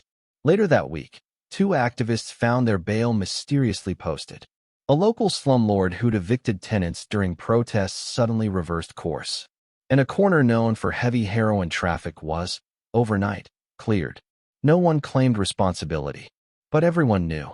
That was Bumpy's answer. He didn't need speeches. He had leverage, influence. And when he chose to wield it in favor of the movement, the ground shifted. Quietly, powerfully, like a hand moving the weights on a scale. Still, his role remained controversial. Some called him a protector, others a parasite. But in Harlem's tangled ecosystem of hope and survival, few could afford the luxury of purity. By the end of the decade, the movement had changed. It had fractured. Leaders were dead, jailed, disillusioned. And Bumpy? He remained. Older, wearier, but still there. Still watching from the shadows as a new generation wrestled with the same ghosts he had danced with decades before. His wife said he couldn't sleep much those days. Too many dreams. Too many regrets. He didn't talk about it. But sometimes, while staring out his window over the city he'd both wounded and protected, he whispered a line she never forgot. Sometimes, you build an empire to survive the fire. But the fire keeps burning anyway. And then one day, the call came. A name from the past. A betrayal long buried. A spark, waiting to reignite the flames. Harlem was about to burn again. And this time, Bumpy couldn't be sure if he was the extinguisher or the match. Chapter 19. Heroin and the Next Generation. The knock came just after midnight. 3 sharp raps, fast, deliberate, and unmistakable. It wasn't a cop. Cops didn't knock like that. It wasn't a friend either. Friends didn't show up this late with bad news in their throat. Bumpy sat up in bed, already awake. He'd been sleeping lighter these days. Harlem was changing, and so were the rules. The era he'd built, block by block, was being eaten from the inside out. The man at the door was young, shaking, barely out of his 20s. He said there'd been another overdose. Girl no older than 16. She had taken something laced, something stamped with a strange new mark. Bumpy's jaw tightened. It wasn't his product, and it wasn't his way. Heroin had crept into Harlem like a fog rolling in through broken windows. Silent, thick, and hard to push back. Bumpy had long drawn a line. He dealt in vice, not poison. Gambling, numbers, protection, even the occasional shipment of whiskey. He could justify those. But heroin? That was a different beast. It didn't just rob you, it hollowed you out. It killed with a smile and left mothers screaming in alleyways. But the next generation didn't see it that way. There was money in heroin. More than numbers rackets, more than card games. $100 became $10,000 with the right connections and a needle in someone's arm. The temptation was blinding, and the streets were full of young men hungry to rise, hungry enough to ignore the cost. Bumpy saw it coming like a wave he couldn't hold back. He tried it first, called in the younger hustlers, warned them, even offered them jobs in safer corners of his empire. Some listened. Most didn't. One, in particular, listened too well. Frank was quiet, observant, smart. Bumpy had taken him under his wing like he had with others before. At first, it seemed like mentorship, loyalty. But Frank had ideas of his own. Ideas laced with Southeast Asian routes, military supply chains, and heroin pure enough to knock an elephant to its knees. The betrayal wasn't immediate. It dripped out over time, like a leaky faucet. Whispers of Frank bypassing Bumpy. Whispers of deals being made behind closed doors. A new face with old ambition, using Bumpy's name to open doors, then locking him out once the shipment came in. Bumpy called him in one night. The tone was calm. The words were few. But every syllable was loaded like a bullet in a chamber. He didn't yell. That wasn't his style. Instead, he laid it out plain. Heroin was death. Harlem wasn't some dumping ground for junk. He'd spent decades keeping the community from sinking into the swamp, and Frank was dragging it back down for a taste of empire. Frank didn't argue. He nodded, hands folded, eyes unreadable. Said he understood. Said he'd stop. And maybe he meant it, for a while. But the money kept coming. Too much, too fast. And Harlem? Harlem started slipping. Blocks that once ran clean under Bumpy's order turned into graveyards. Junkies curled up in doorways. Kids shaking in school bathrooms. Mothers pawning wedding rings to bury their children. The poison was winning. Bumpy's power, once built on discipline and respect, now faced a monster that didn't follow the rules. You couldn't reason with heroin. Couldn't scare it. Couldn't shoot it. It spread through veins and neighborhoods alike, a silent army with no flag. And Frank wasn't the only one. Others saw the fortune being made and wanted their cut. Turf wars erupted like brush fires. Crews who'd once answered to Bumpy now pledged allegiance to powdered dreams. He tried to hold the center, but Harlem was fracturing. Still, Bumpy didn't back down. He'd made peace with blood before. He could do it again. One by one, he began rooting them out, leaning on old loyalties, calling in debts, putting pressure where it hurt. The message was clear. Heroin would not be welcomed. Not while he still breathed. But the message didn't land the same way anymore. The new kids didn't fear him like the old ones did. They didn't remember what Bumpy had done in the 30s or what he took on during the war years. All they saw was an aging king trying to hold on to a throne built in a different time. And heroin?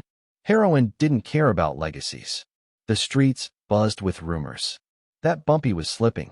That he was too soft, too stuck in the past. That Frank was the future. Still, Bumpy moved quietly. Strategically, he started cutting off supply lines, sabotaging labs, intercepting couriers. Sometimes he worked through intermediaries. Other times, it was face-to-face. There was a fire behind his calm, a conviction that Harlem could still be saved. But even as he fought, he saw the cracks growing wider. The cops weren't helping. Not anymore. Too many were on the take, bought off by the very men Bumpy was trying to stop. And the feds? They were watching, waiting, more interested in headlines than real justice. Harlem was becoming a battleground, but no one outside seemed to care who bled. One night, after another turf scuffle turned deadly, Bumpy stood alone on a rooftop overlooking Lenox Avenue.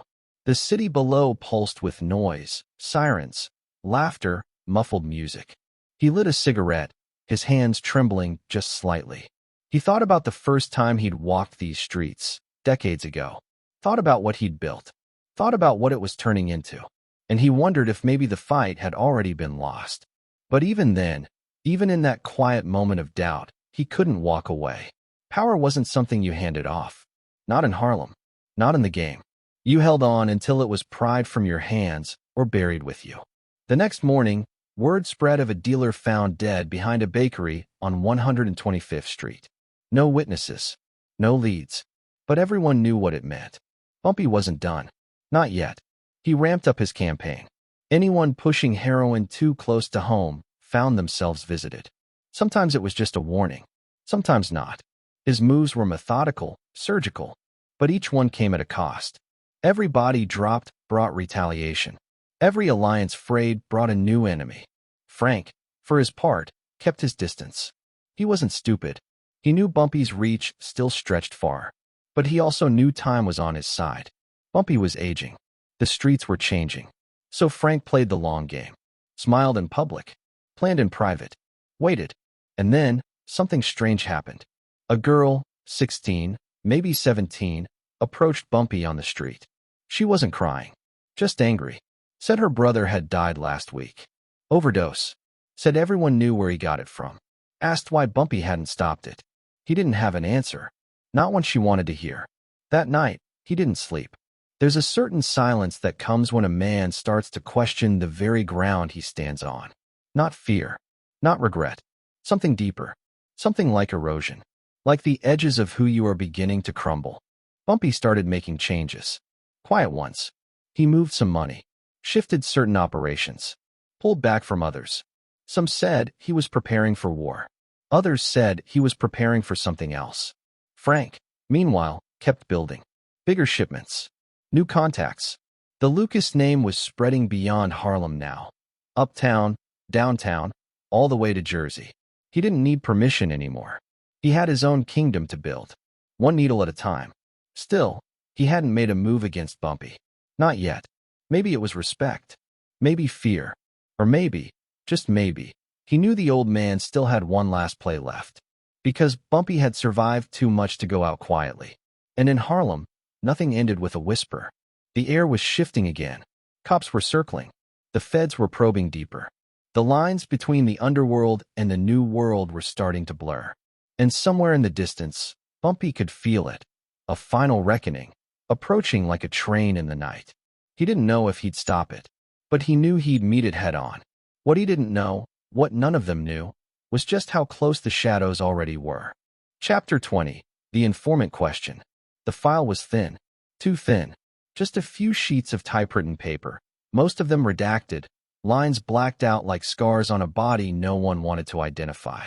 But what was left visible was enough to light a fire that had burned quietly in Harlem for decades. One sentence, buried on page 3, whispered a name in connection with a number. CI 97. Confidential informant. Ellsworth Raymond Johnson. That was all it took. By the time that document surfaced, Bumpy Johnson had been dead for years.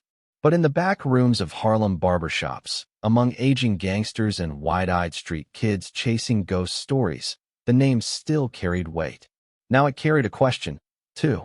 Had the Godfather of Harlem, Harlem's Black Caesar, really cooperated with the very system he fought all his life? If he did, he never wore a wire. He never testified in open court. No perp walks. No signed statements.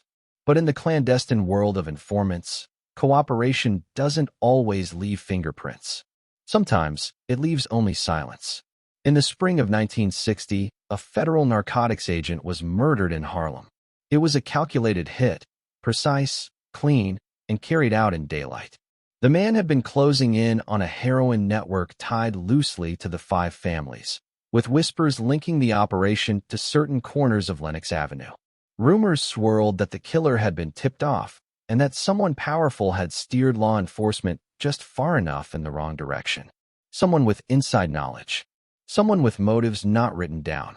That's when the whispers about Bumpy began.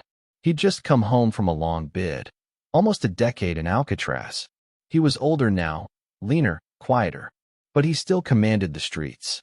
And with the heroin flood rising and new sharks moving into the pond, it was clear Bumpy had lines he wouldn't cross, and others he would. He famously told one associate, "I don't sell poison to my own people." But turning over someone else who did? That was a different code entirely. Some say he struck a silent deal with federal agents. Not to rat, but to guide. To shape the battlefield. If he couldn't stop the dope from coming in, he could at least decide who got hurt by it. Informants like that don't need paperwork. Just phone calls. Just nods. Just power. The streets started to change around him. Dealers with known heroin connects began disappearing. Not always violently. Sometimes they were just picked up by the feds, quietly, and never came back. A few returned in handcuffs. A few didn't return at all. Bumpy, meanwhile, remained untouched, unbothered, as if the storm raged around him, but never through him. That kind of insulation raised eyebrows. To survive that long, untouched by major federal prosecutions, while sitting at the center of Harlem's underworld, it didn't add up. Not unless someone somewhere was protecting him, or unless he was protecting himself in ways the streets didn't understand. The most damning clue came from inside the bureau itself. A retired federal agent, years after the fact, told a journalist off the record, "We had someone up there. Someone big. Kept things from boiling over. Not your typical snitch. He didn't give us bodies. He gave us balance." Balance.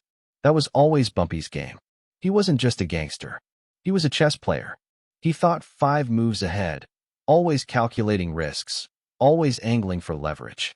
And if that meant feeding the wolves a bone or two to keep them out of his house, who's to say he wouldn't? But not everyone believed the rumors. To many in Harlem, the idea was blasphemy. Bumpy Johnson, a rat? It didn't compute. This was the man who walked into courtrooms and took the weight for others. The man who served time without flinching, who protected his neighborhood like a lion guarding his pride. A man who once beat down a crooked cop in broad daylight to send a message. Harlem policed itself. His widow, Mamie, was firm in her defense. She denied the allegations with a quiet fury, saying Bumpy never betrayed anyone who didn't first betray the people. But even she, in later interviews, hinted at complexities beneath the surface. He made choices, she once said. Some were clean. Some were survival. That's what this was really about, survival. Harlem in the 60s was a battlefield, and the old rules didn't apply. The Mafia was pushing harder. Heroin money was louder, dirtier, more dangerous. The civil rights movement was surging, and law enforcement was more aggressive than ever.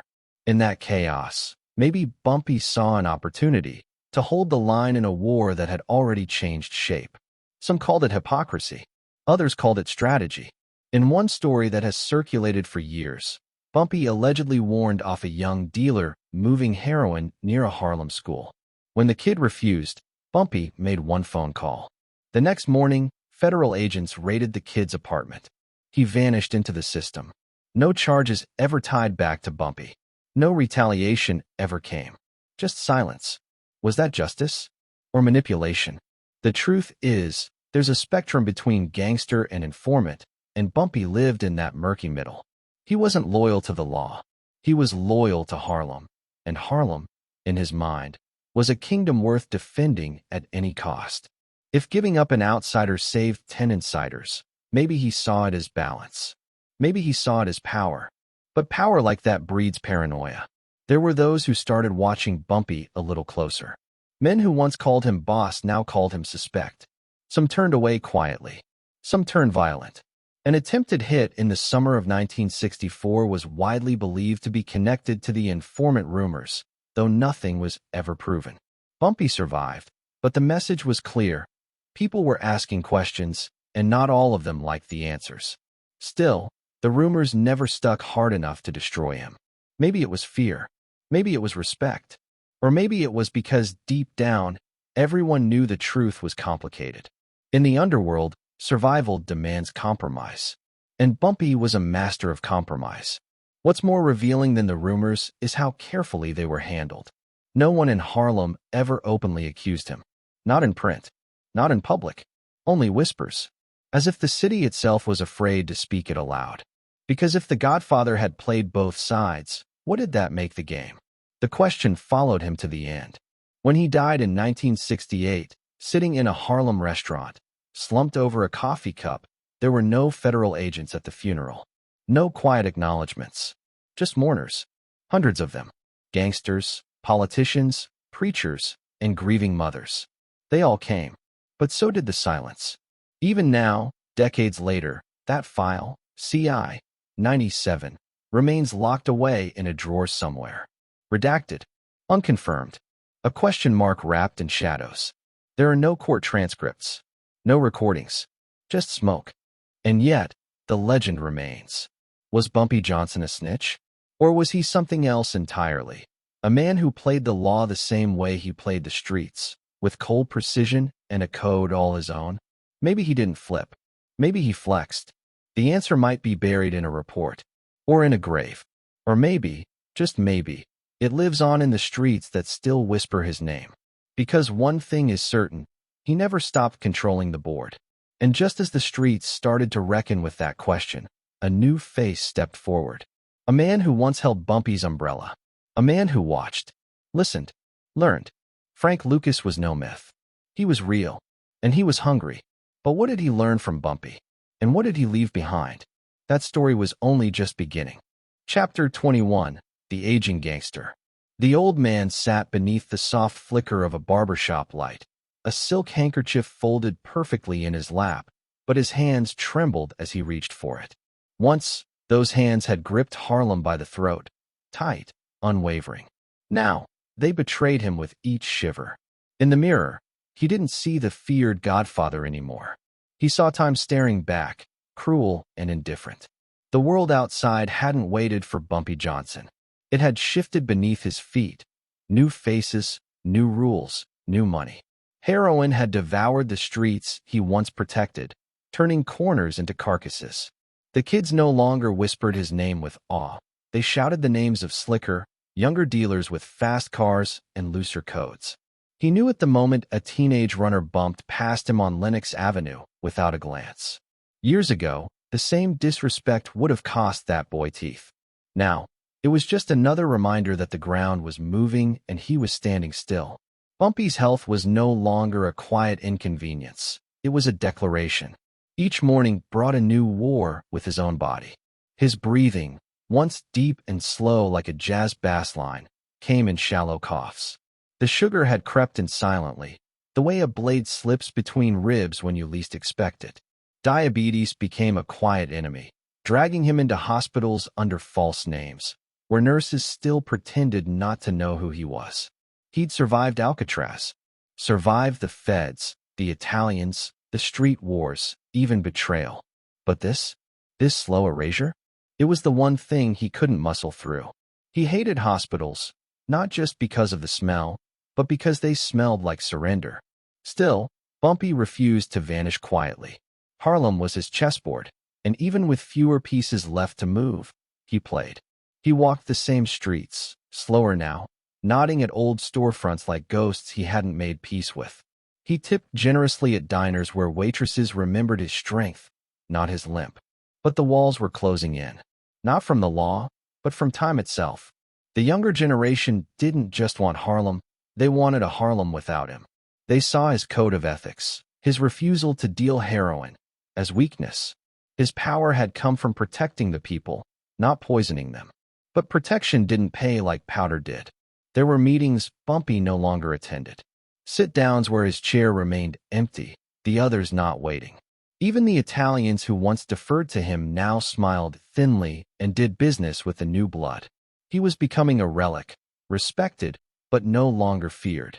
One rainy afternoon, he watched from a cafe window as a group of young men exchanged packages in the open. The boldness would have been unthinkable in his prime. He sipped his coffee slowly, the bitterness matching the hollow in his chest. One of the kids caught his eye through the glass. The stare wasn't defiant. It was indifferent. Indifference. That was the final insult. He could handle hatred. He could handle fear. But to be forgotten while still breathing? That was death before death. His wife noticed the weight he carried, but never spoke of it directly. They shared silences now. Deep, knowing silences. She'd watched him rule Harlem, and now she watched Harlem forget. He'd come home quieter, sometimes leaving his hat on the table, something he never used to do. Little cracks in his armor. One night, she found him sitting on the edge of their bed, fully dressed at 2 a.m., staring at nothing. He didn't look up when she asked if he was okay. He just whispered, "It's slipping, May." He wasn't talking about Harlem. He was talking about himself. And yet, there were still moments, brief flashes, when the old Bumpy returned. A stare that froze a room. A sentence sharp enough to cut through arrogance. But they were echoes now. Powerful echoes, but echoes nonetheless. He still had a few loyal soldiers. Men who remembered the old ways. They still met in quiet diners or private rooms in the back of fading clubs. But they looked older too. Tired. Even the walls in those rooms seemed worn. He began to talk more about legacy. About what would remain when he was gone. Not the money, not the fear, but the idea. The idea that you could be powerful without being poisonous. That you could rule with rules. But the streets had grown impatient. They weren't listening to ideas anymore. They were chasing highs and stacking fast money. Honor didn't cash out like heroin did. One evening, Bumpy stood outside the Apollo Theater, watching a line of kids snake down the block. The marquee lights blinked like a tired heartbeat. He remembered a time when he walked these same sidewalks, and every eye turned. Now he was a shadow. Still, there were whispers. Older folks who nodded out of respect. Cabbies who refused to take his money. A barber who still gave him the best chair. Small gestures, but they mattered. They reminded him that while the game had moved on, he hadn't been erased completely. He spoke less now. When he did, people leaned in. There was a finality to his words, like a man etching the last lines of a story he knew was ending. A younger dealer once asked him, "Why didn't you ever touch heroin?" Bumpy paused, looked the boy square in the eyes, and said, "Because I couldn't watch mothers bury babies I helped kill." The boy didn't have an answer for that. Just silence. Maybe respect. Or maybe confusion. That was the divide now. Two generations speaking different languages. One built on rules, the other on survival at any cost. Bumpy knew the day was coming when someone would try to erase him completely. Not with bullets, but by rewriting history. By pretending he never mattered. So he started writing. Letters. Notes. Memories scribbled in notebooks. Not for the world. For his family. For anyone who cared to know the truth. He wasn't afraid of dying. He was afraid of fading. Of being filed away as a footnote in someone else's chapter. One crisp autumn morning, he stood on his stoop, watching the city wake up. The air was cold enough to bite, and he clutched his coat tighter. A neighbor's child ran past, laughing, and didn't stop to say hello. He smiled anyway. A quiet, tired smile. He turned and walked back inside. Inside, the phone rang. He picked it up with the steadiness of habit. The voice on the other end was urgent. "Boss, you need to hear this. Something's happening. Big." Bumpy didn't respond right away. He looked out the window, his breath fogging the glass. The game wasn't done with him just yet. And he wasn't done with the game. Not entirely. Chapter 22, Enemies Within. The knock at the door came just after midnight. Soft. Hesitant. Like it didn't belong to the street outside. Bumpy looked up from his chessboard, one hand resting on the queen, the other near a .38 tucked beneath his robe. He didn't need to ask who it was. He already knew. And that was the problem. The Harlem he once commanded with iron logic and whispered warnings had begun to turn on itself. The loyalty that once flowed like blood through his network was starting to clot. Friends were looking sideways. Young men were smiling too wide. And somewhere in the silence of that knock, there was the sound of something cracking. Time doesn't knock. It barges in. Bumpy's eyes, still sharp at nearly 60, caught the way the door slowly opened. No sudden movements, just a kind of careful respect. But even that respect felt thinner now, like it was being stretched across too many new faces, too many whispered meetings in back rooms where his name wasn't said with reverence anymore, but curiosity. The man who stepped inside used to run numbers for him back in the 50s. A soldier once.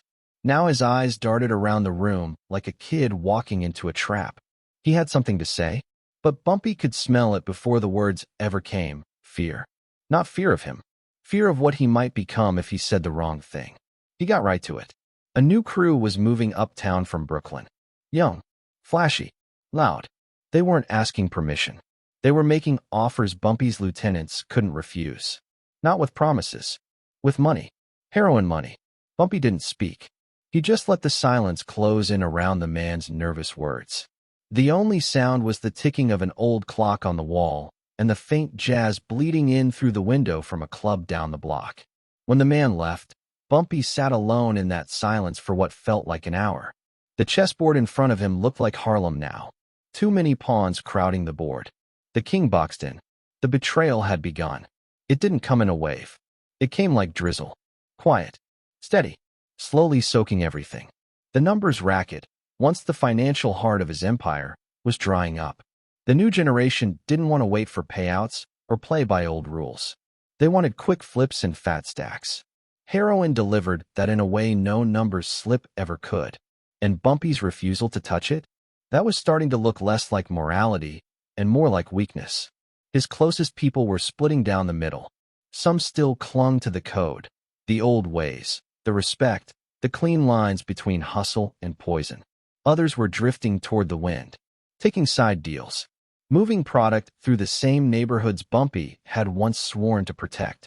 He confronted one of them late one night in a back alley behind a Harlem diner. A man he'd pulled out of the gutter and made into something. Bumpy didn't raise his voice. He never had to. But the words hit like a gunshot. You're feeding poison to the same blocks we used to guard. The man just looked down. No denial. No apology. Just silence and guilt so thick it choked the space between them. I ain't in charge no more, am I? Bumpy said quietly. It wasn't a question. There were whispers now. In barber shops. In pool halls. In church pews. That Bumpy had lost it. That he was slipping. That he'd grown soft while the world around him turned to rot. He still had allies. Old-school men who remembered when Harlem had rules. But even they couldn't stop what was coming. Because it wasn't just about heroin. It was about time. Power in the streets moves like water. Never still. Always finding the next crack to rush through. Bumpy had always known the day would come. But knowing didn't make it easier. The real betrayal, though, didn't come from the streets. It came from a man who'd sat in Bumpy's living room for years. Ate at his table. Prayed beside his wife. A man who'd cried when Bumpy went upstate. Who sent money to his family during those long, hard years. That man started siphoning money off the numbers operation. Not a lot. Just enough to stay under the radar. Then he started making side deals with one of the new uptown crews. Letting them use Bumpy's name to broker peace. To keep the cops distracted. When Bumpy found out, it broke something in him that no bullet or prison cell ever could. The confrontation was quiet. Just the two of them in a room that had once been full of trust. Bumpy didn't yell. He didn't threaten. He just asked one question. How long? The man looked at the floor. Since you got sick. Bumpy nodded. No surprise. Just sadness, thick and bitter. The betrayal wasn't just financial. It was personal. Deep. A reminder that no matter how many bricks he'd laid in the foundation of Harlem, the house was starting to fall apart. And still he held on. He made moves in the dark. Quiet ones. He tightened his circle. Cut off weak links. Issued soft warnings that still carried just enough sting to slow the bleeding. But it was getting harder. Even the cops weren't what they used to be. The new breed didn't respect the same rules. There were no quiet understandings anymore. No favors exchanged in alleyways or over coffee. These new detectives wanted headlines. Big busts. Names they could ride into promotions. One of them, a young, sharp-toothed Fed, started showing up at Bumpy's usual spots. Watching, waiting. Bumpy could feel it. The pressure, the quiet choke of a system that once looked the other way, now narrowing its eyes. And then came the note. Slipped under his door one night. No name, just a warning. Someone close to you is talking. The air in the room thickened like molasses. Every glance from his crew felt heavier. Every conversation ran in circles.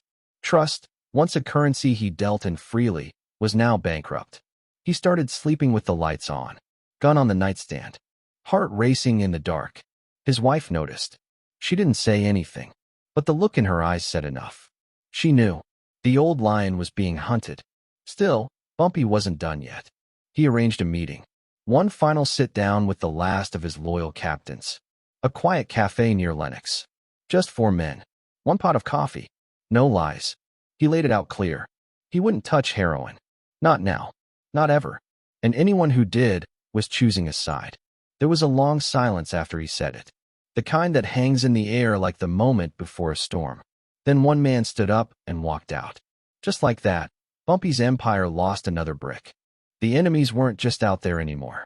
They were inside, in his own house, wearing familiar faces, smiling the same smiles they used to. But now, they smelled blood in the water. And yet, Harlem still whispered his name.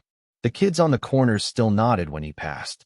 The old folks still spoke of him with reverence. There was something about the weight of his legacy that refused to die, even as the world around him shifted. But for how long? How long could a man outrun the betrayals, when they were coming from the very people who once helped him build the kingdom?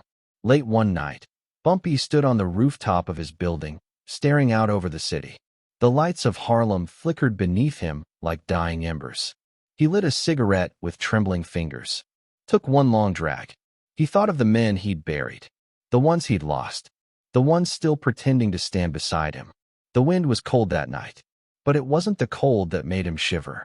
He'd survived prison, assassination attempts, government heat, wars in the street, but he'd never seen this coming.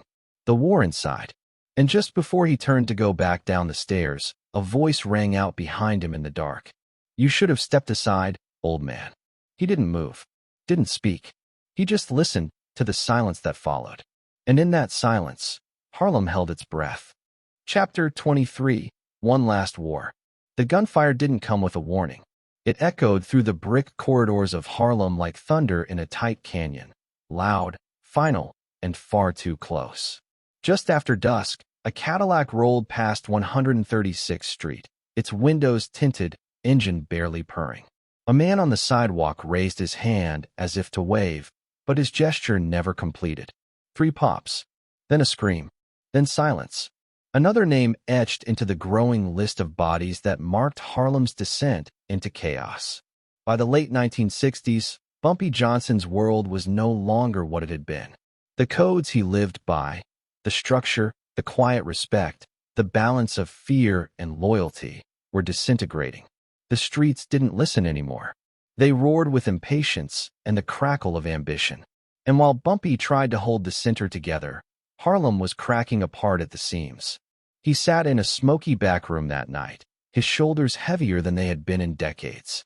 His eyes scanned a map of the neighborhood, each block marked with notes, names, threats. What once was a chessboard, where he'd moved players with precision, had become a battlefield littered with landmines. Younger gangs, unafraid and disloyal, carved out corners with bullets instead of strategy. Rivals weren't looking to negotiate, they wanted to dominate. One name in particular kept surfacing, an upstart from downtown, flush with heroin cash, and backed by muscle that didn't respect the old rules. His men didn't dress like gangsters. They dressed like soldiers. And they played for keeps. That kind of power was seductive. Bumpy knew it. He'd seen too many men sell their soul for it. But he also knew that unchecked power was a fire. And Harlem was dry kindling. The murder that sparked it all was small on the surface. A mid-level enforcer, gunned down in broad daylight. But beneath that act was something bigger. A message. A shift. It was a direct slap at Bumpy's legacy, daring him to act.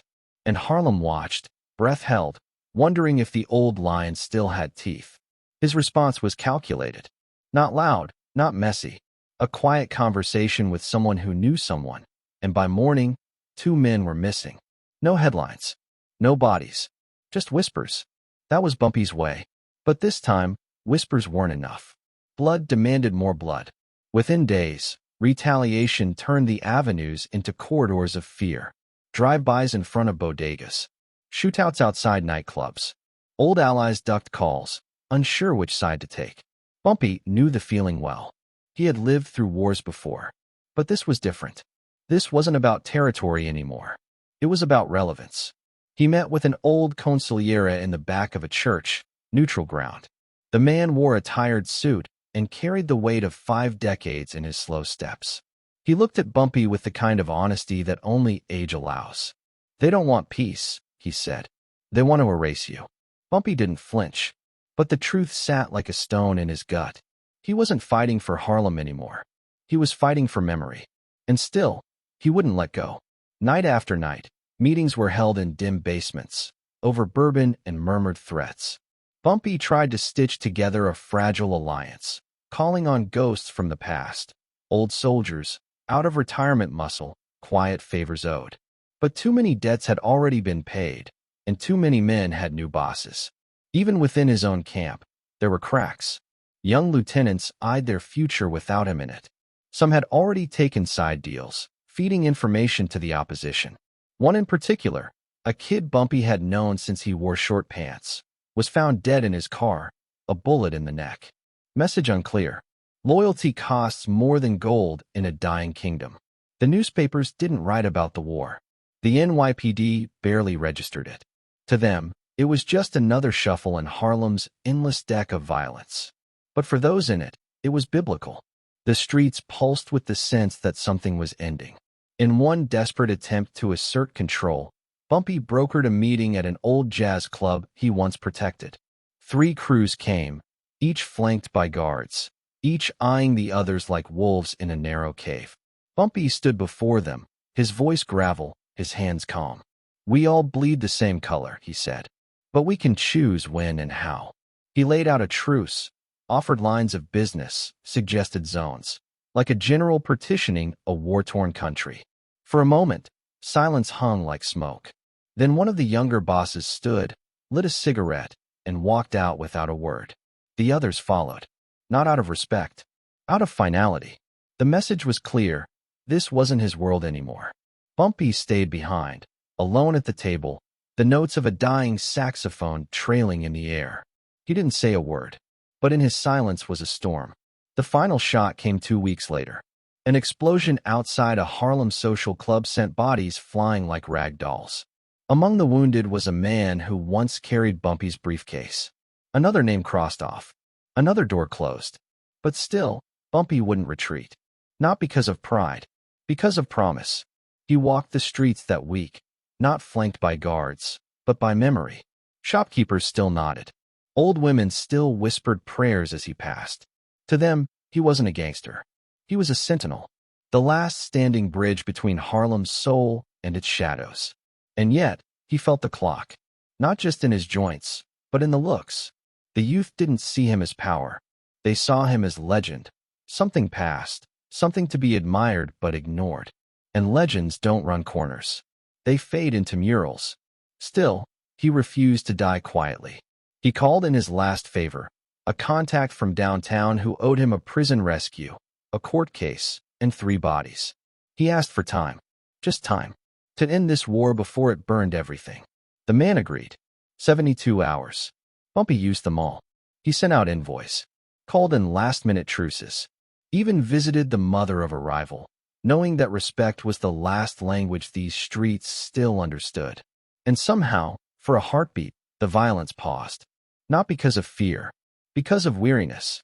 But peace is a glass bridge, beautiful, brief, and always cracking. The final betrayal came from inside. A wiretap, a conversation leaked, a payoff exposed. Bumpy sat in his back room that night, listening to the tape, the voice of a man he trusted dripping poison. His hand trembled for the first time in years. Not from anger, from sadness. He looked out the window as sirens passed, knowing the war hadn't ended. It had just changed masks. One last war, one last stand, one last truth. You can only hold back the tide for so long. Even kings drown. And as he lit a cigarette with hands that once gripped Harlem by the throat, Bumpy knew the final chapter wasn't his to write.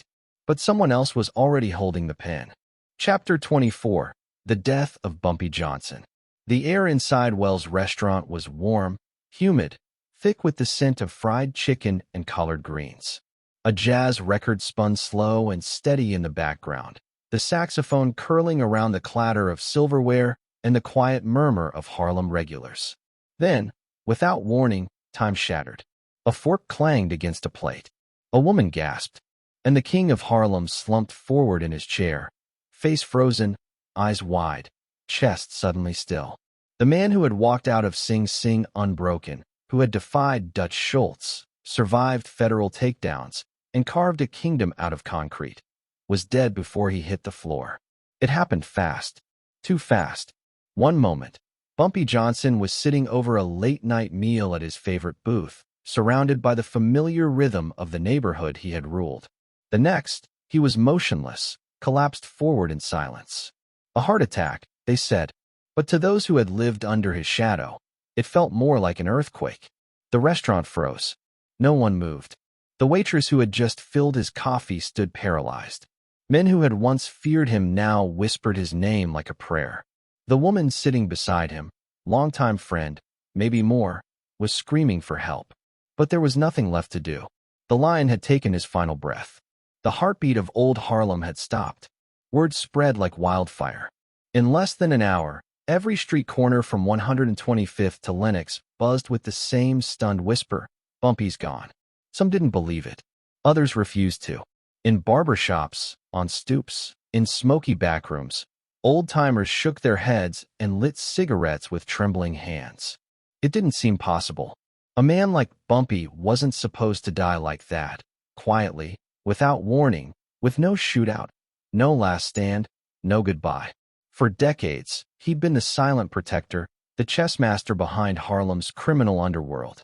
He balanced power like a man playing jazz, fluid, unpredictable, but always in control. Now, with his passing, the order he imposed began to fracture. His absence wasn't just the loss of a man, it was the collapse of a code. Cops arrived within minutes, but they weren't met with hostility. Not this time. The crowd that had gathered outside Wells wasn't angry. They were grieving. Strangers shared stories, soft and heavy, about the man who handed out turkeys at Thanksgiving, who made sure kids stayed in school, who once paid a family's rent when their father got locked up. He had done terrible things. Everyone knew that. But he had also done good. In a world that rarely allowed both, Bumpy had managed to live in the in-between. As the ambulance pulled away, someone started clapping. Then another joined in. And soon, half the block was applauding. Not in celebration, but in reverence. Harlem wasn't mourning a gangster. They were mourning their ghost king. The funeral was unlike anything the city had seen in years. Hundreds came out, dressed in black, faces tight with grief. Men in sharp suits, women in veils, old hustlers with cloudy eyes. Some came to pay respects. Others came to make sure he was really gone. The line to view the body wrapped around the block. People stood for hours under a gray sky, waiting for one last glimpse of the man who had kept Harlem from tearing itself apart. He lay in an open casket, face peaceful, hands folded. There was no jewelry, no gold rings or flashy displays. Just a suit, a quiet dignity, and a silence that echoed louder than any words. Inside the church, the air was heavy with incense and tension. Ministers spoke of redemption, of the soul's journey, of forgiveness. But beneath the scripture, there was an unspoken question floating in every pew. What happens now? Because Bumpy had been more than a man. He'd been the dam holding back the flood. With him gone, rivals were already circling. Younger crews, hungrier, less bound by honor. The kind who didn't remember the old rules, or didn't care to. And the Italian bosses? They were watching too, smiling behind their suits, waiting to carve up whatever was left. Even in death, Bumpy had left behind a battlefield. A few days after the funeral, a quiet meeting took place in a dimly lit basement uptown. Old associates gathered, their faces long and worn. Some spoke of loyalty, of keeping the peace in Bumpy's name. Others talked numbers, territory, opportunity. But no matter how they masked it, fear hung in the room like smoke. Without Bumpy, the center couldn't hold. The betrayal came sooner than expected. One of his former lieutenants, once loyal, now greedy, made a move on a block that had long belonged to a rival crew. It sparked a street-level conflict that quickly spiraled. Gunshots echoed down alleyways. Kids ducked behind cars. Grandmothers pulled curtains shut. Harlem was slipping back into chaos, and no one could stop it. For those who had walked with Bumpy, the descent felt personal, like watching an empire burn from within. The newspapers printed his obituary with a cautious hand.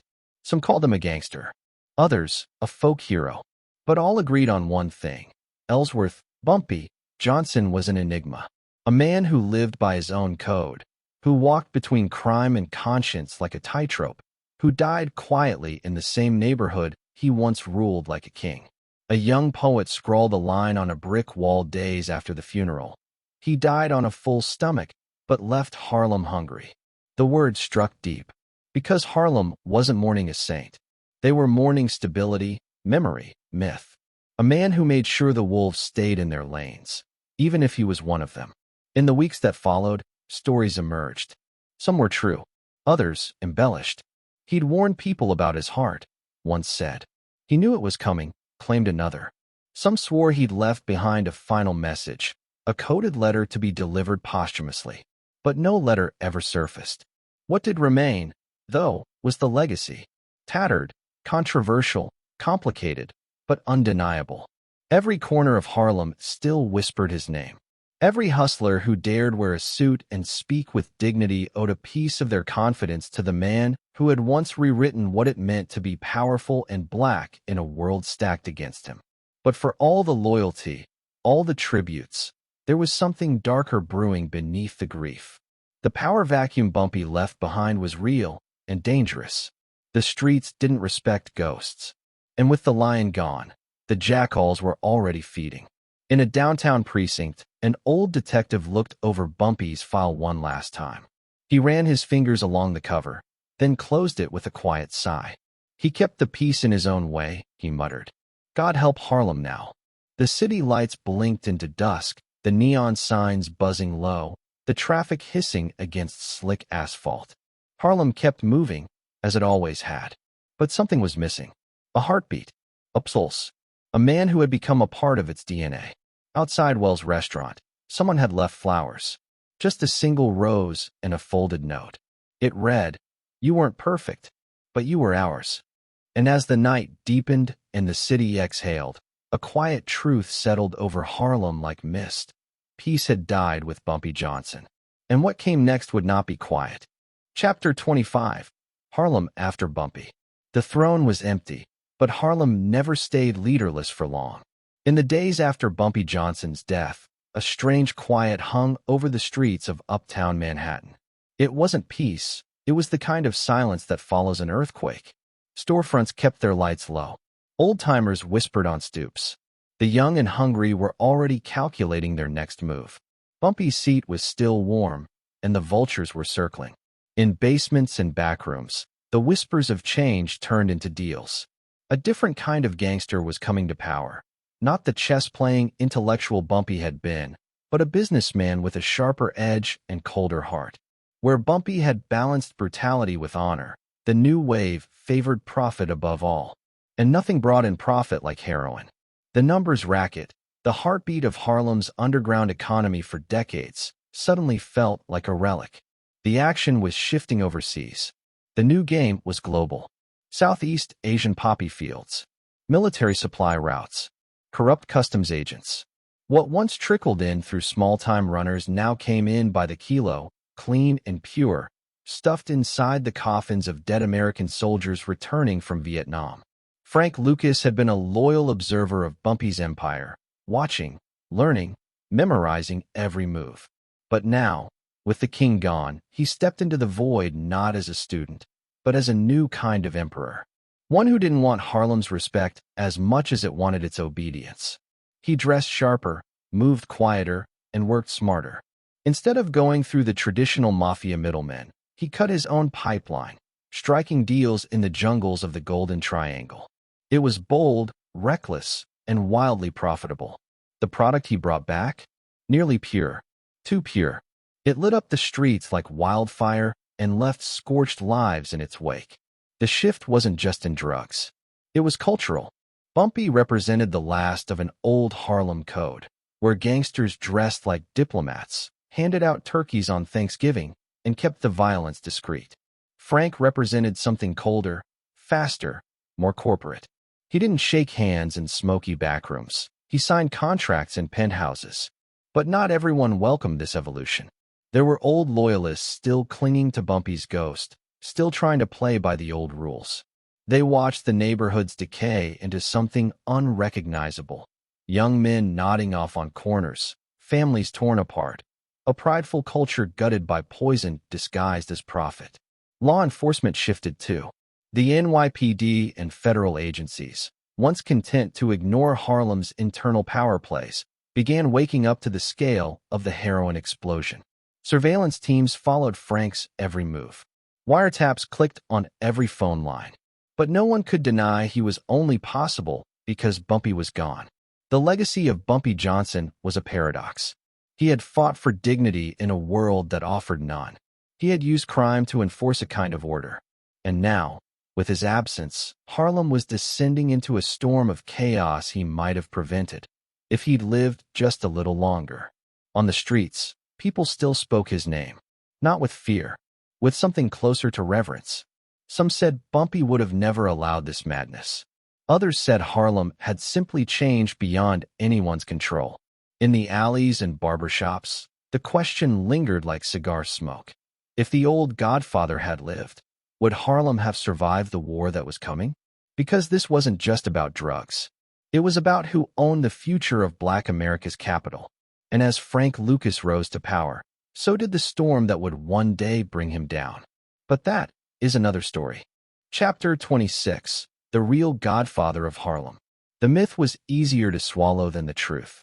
By the time the smoke cleared and Harlem settled into its uneasy new order, the stories had already begun to calcify into legend.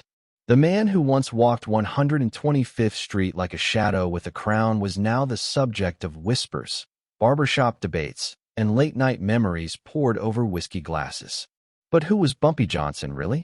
A ruthless criminal cloaked in civility, or a soldier for dignity in a war with no rules? Behind the tailored suits, behind the books of poetry on his nightstand, was a man constantly balancing the blade between violence and vision. His enemies feared him. His allies respected him. But Harlem loved him. And that love came not from blind loyalty, but from something deeper. Bumpy stood in the cracks the system left behind, where banks denied loans, where police enforced poverty, where opportunity was rationed by skin color. He offered power, even if it was borrowed from the underworld. He didn't just run the numbers. He ran interference against chaos. He kept out the needle pushers for as long as he could. He negotiated with the Mafia not just as a gangster, but as a black gangster who refused to bow. He spoke softly but moved like a tidal wave when threatened. And when Harlem's most vulnerable cried out, he often answered before the state ever would. It would be easy to reduce his life to crime charts and mugshots. But Bumpy Johnson was no flat character in a police file. He was a paradox, a scholar with scars, a poet who carried a pistol, a chess player who could break bones. He quoted Shakespeare in one breath and ordered retribution in the next. And those who knew him intimately never forgot the duality. The police had one version of him. Harlem had another. The truth sat somewhere between justice and survival, shaded by the ugly compromises black leaders were forced to make in a country that offered no legitimate path to power. He didn't create the rules. He rewrote them to fit the streets he vowed to defend. Even today, his name invokes reverence in Harlem's older voices. Not because he was perfect, but because, in a world that often stripped black men of their agency, he took it back. Fiercely, unapologetically. He fought like a king in exile, knowing full well that the empire he protected could never truly be his. His grave at Woodlawn bears only his name and dates. But his real tombstone is the myth he left behind, etched in the walls of Harlem, in the stories passed from grandfather to grandson, in the silent nods exchanged by those who remember when Bumpy ruled not just the numbers, but the heartbeat of a community. Yet even legends cast shadows. And in those shadows, new kings were waiting. Some with loyalty, others with poison. The throne never stays empty for long.